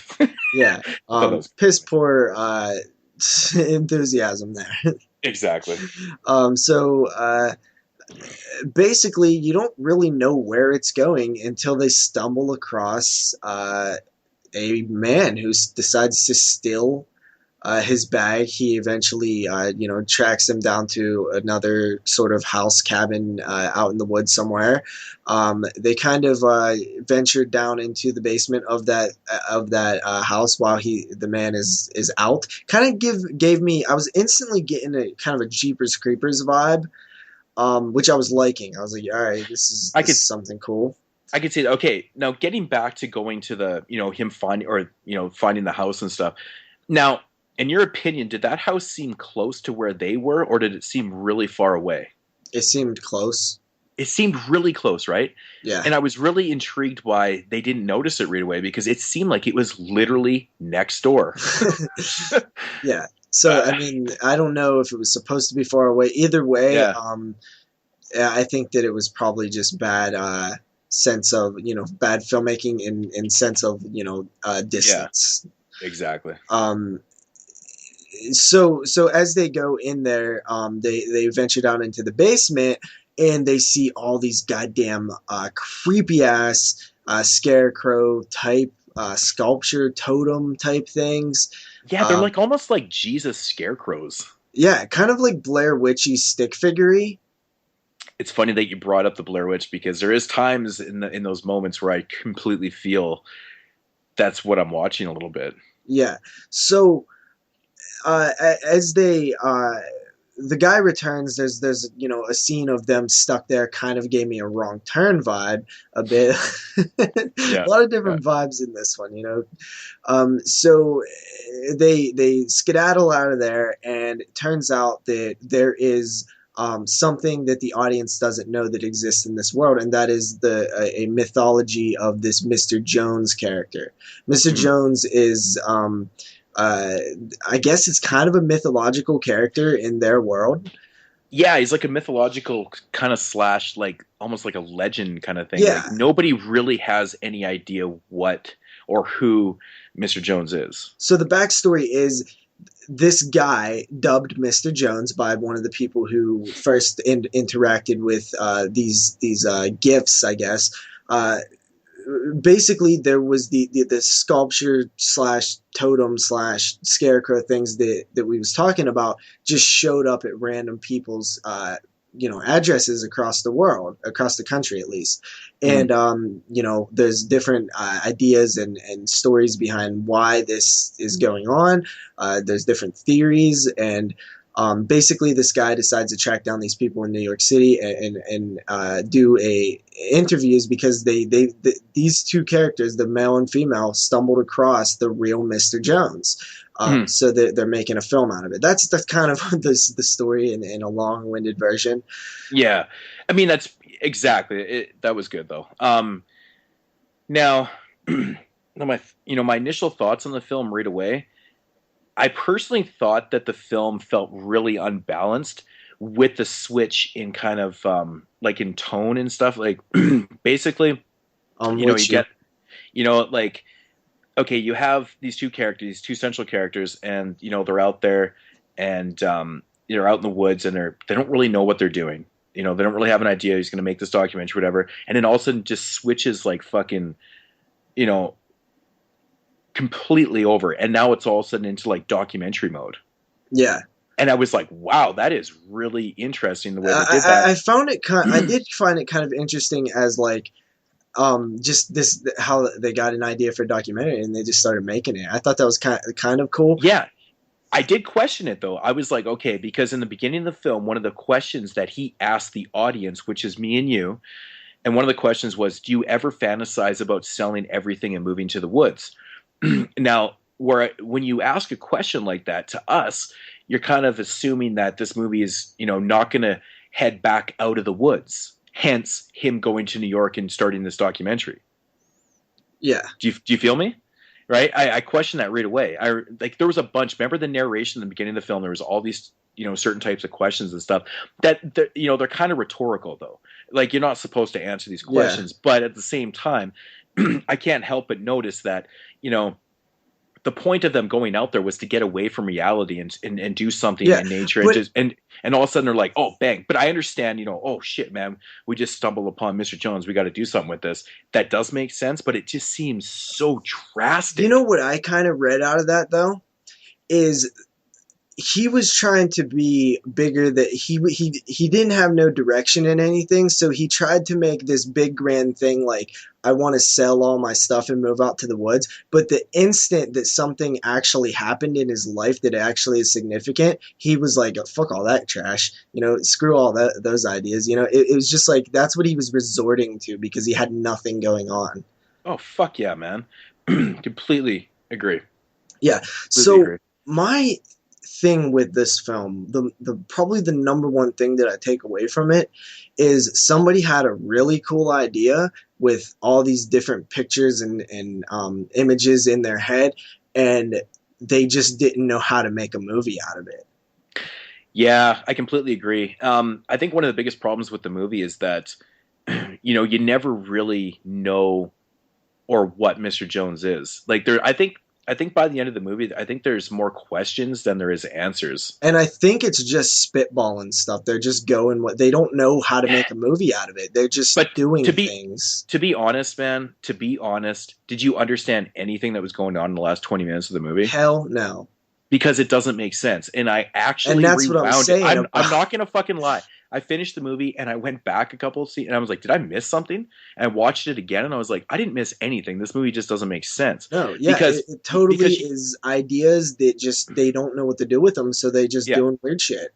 yeah, and I just found the whole movie to be a little pretentious. Because Exactly. they have this fucking idea and they're making it out to be so much better than it really is, but nothing comes of it. And Yeah. that's where the whole raising more questions than having answers at the end of the film, that does not work. You know what Even felt in a found footage pretentious to film. me is when they're like, they kept having that back and forth dilemma where it's like, Mr. Jones is good, he's saving us from something, and he's like, yeah, right, because there's all this Yeah. stuff, and it's just like, well, you're not answering the damn question, so you were just saying it. It just felt like annoying to me, like that this person was just trying to be smarter than it actually is. You know what I mean? Mhm. Yeah, this movie's kind of all over the place, man. There's a lot of interest. Like, what was your feelings on the characters? I found that the way this movie was kind of structured was very interesting. Like, it gets into it right before even the header is even introduced as Mr. Jones, right? There's no character buildup whatsoever with the two main characters at all, Yeah. right? I mean, they show the header at 10 minutes into the film. It says it cuts out after a bunch of fucking birds and everything, like all this crazy shit starts happening, which is, explain that to me. And then, it kind of cuts out and then it's like Mr. Jones. And I'm like, and then it's right into it. And I'm like, okay, there's no character development whatsoever. And you only have two characters in this film, main characters. Yeah. All we know is that they're together. And like, I mean, I don't know, man. I thought that was a kind of a really weird way of kind of developing them as characters. I thought they had great locations. Mm-hmm. Yeah, the location in the woods were fine. I wasn't overly the big fan of the fast forward editing. I hated all of that. All of that stuff towards the end, with like all the like digitized like all that stuff. I hated all that. I hated all that stuff felt very pretentious to me. I did love the design of this all the awesome scarecrow things. Those things all look cool to me.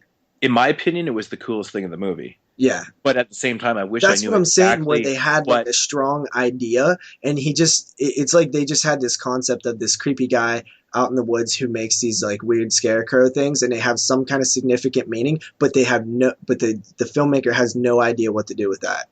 Well, and a perfect example of them not knowing what to do with, the Mr. Jones character and the little scarecrow things that he was sending to people was there was a point in the film where he's interviewing that one guy, and he was the guy that actually received one of them.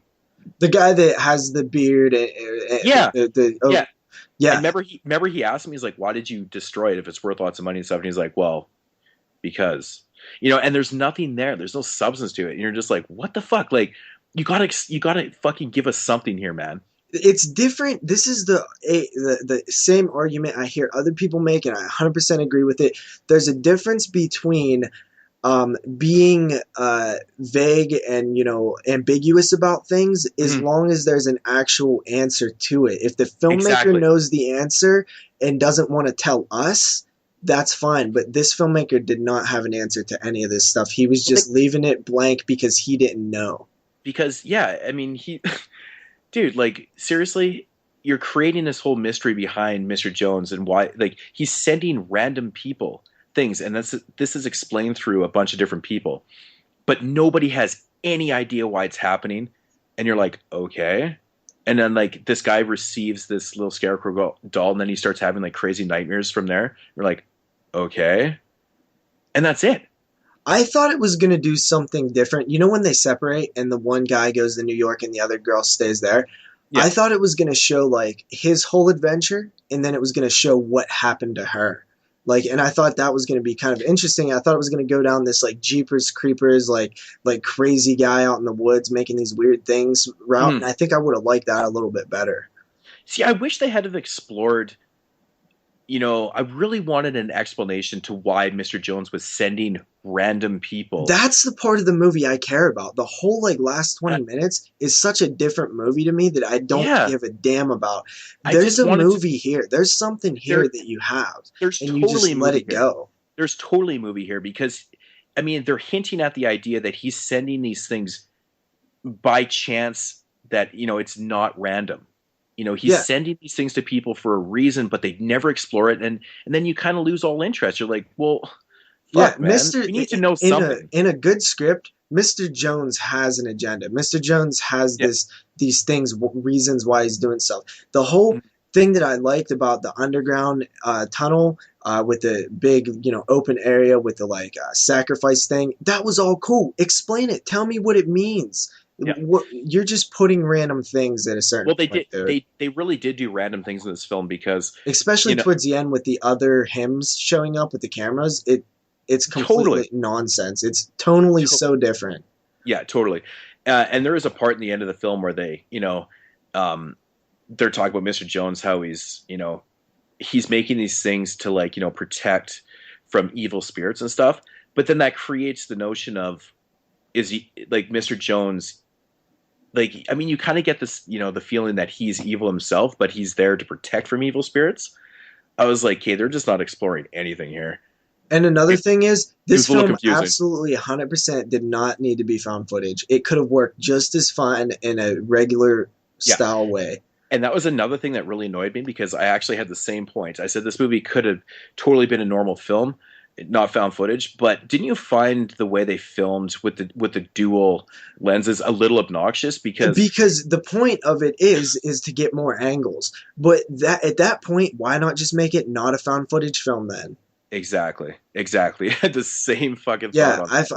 I found it to be completely silly. And dude, it sucks so much because there is a film here. There's a great idea with great unique original things. Those scarecrow things looked awesome. The Mr. Mhm. Jones character was creepy. There was a time when when he shows up behind her and she looks at him and she goes to like interview him. Like I found that to be pretty creepy.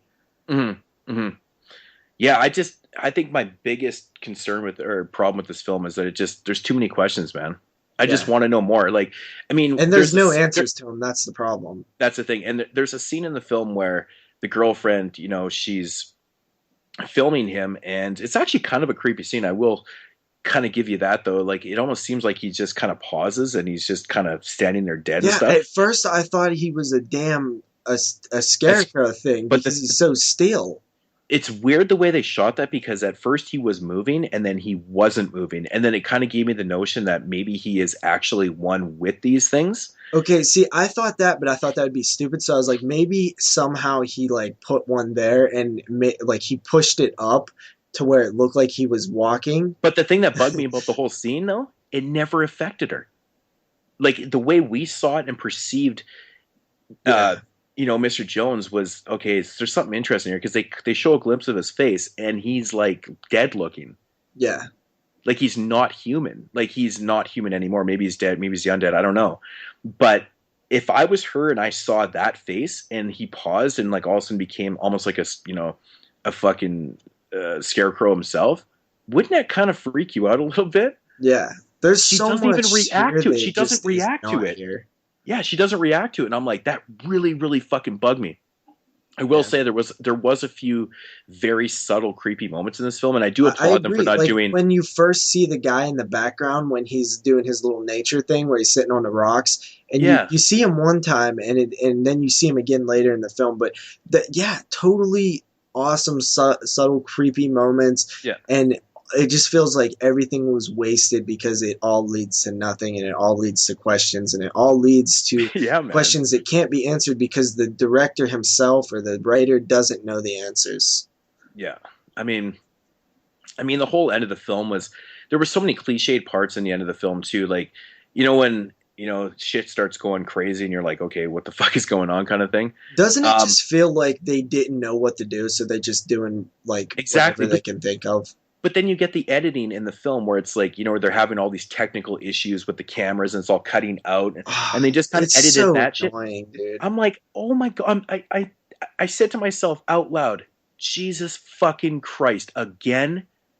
It just all fucking cliche. I'm like, what the hell, man? Before that, where you're like, all right, well, maybe it's all going to make sense in the end, and then you start seeing all that shit, and you're just like, all right, they don't even know what they're doing anymore. Oh, dude, man, I know the whole. It's such a disappointing movie. The last 20 minutes of that film, I was just like, what the fuck? I'm like, you've got to be kidding me, man. And there's a lot of things that are happening that don't make sense, and what it all comes down to, it's very anticlimactic.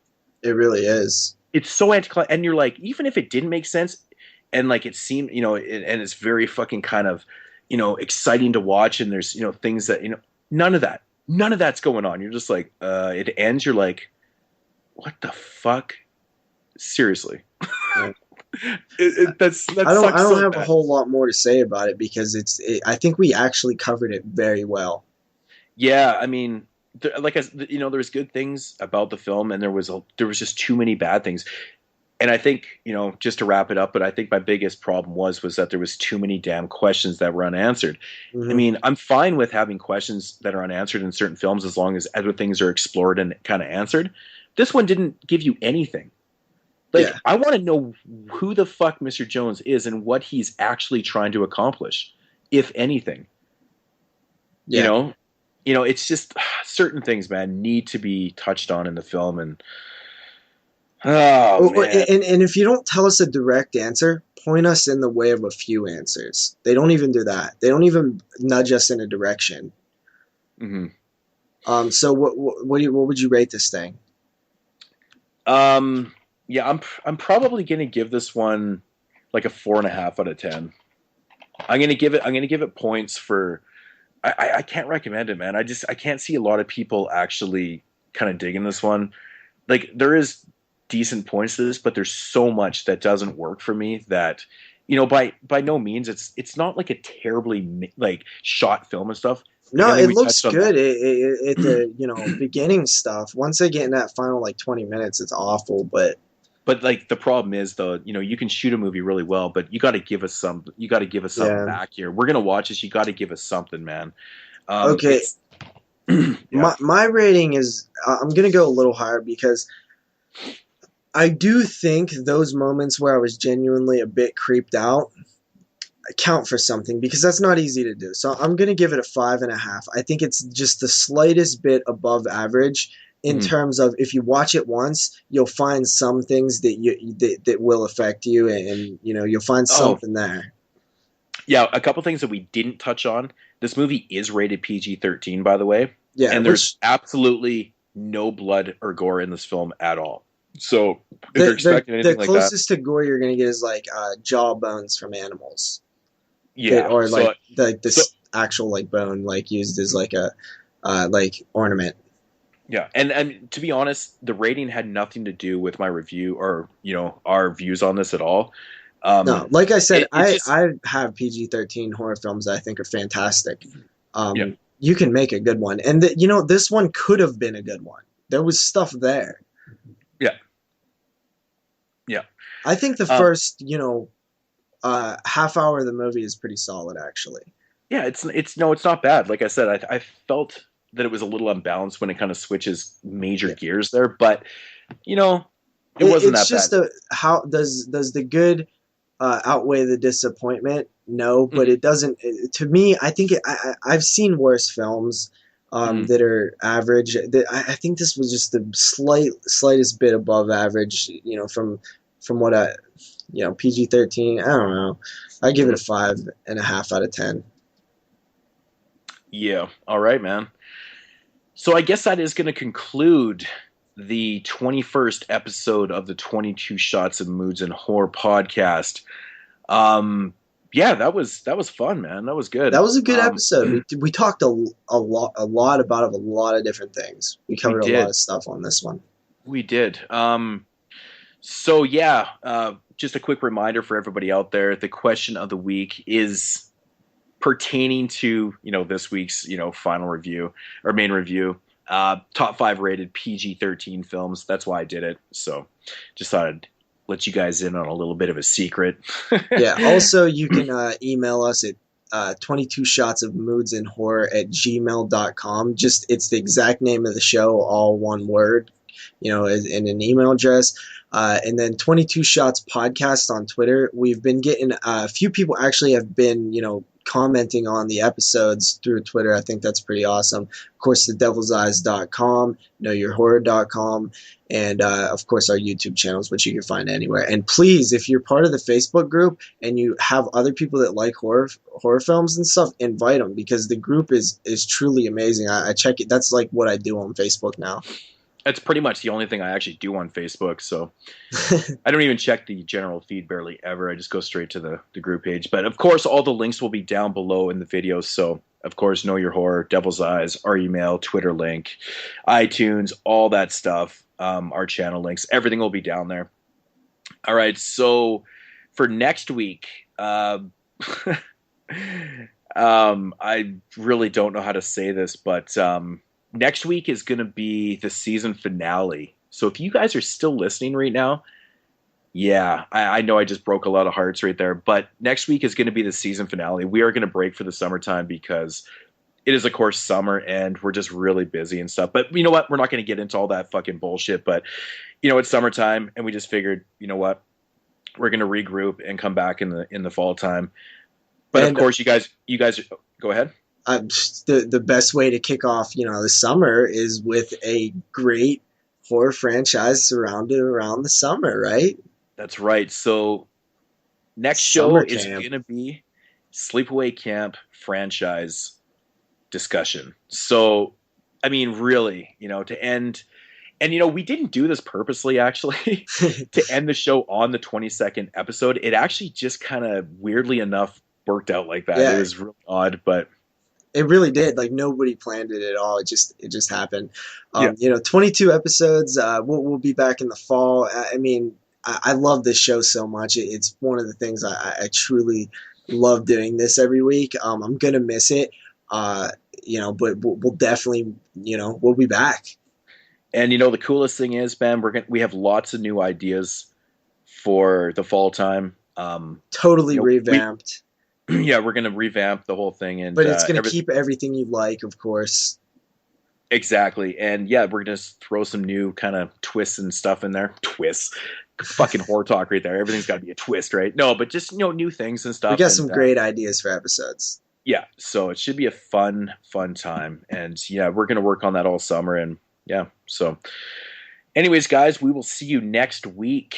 We will be back, of course, with Sleepaway Camp. I'm really, really fucking excited to rewatch these movies. I know. I'm excited to watch the Scream Factory Blu-ray and Part 2. Part 2 is... I haven't seen it in a couple years, but I remember Part 2 being pretty fun. I am not looking forward to watching Return to Sleepaway Camp, though. Again. I've never seen it, so I'm kind of looking forward to seeing what's up with it. I can't wait to talk about that one. It's gonna be funny. But anyways, guys, that's gonna do it for episode 21. Once again, top 5 PG-13 films for next week. Answer the question. If you guys have any other questions, please again, leave comments. Definitely. Yes, send them email, podcast, or the Facebook page, or you can leave Twitter, them down anywhere, man. We'll get anywhere. Them. Yeah. So, and I think we didn't miss anything this week. So yeah, I feel good about that. Anyways, guys. We're going to check you later. Peace out. Later.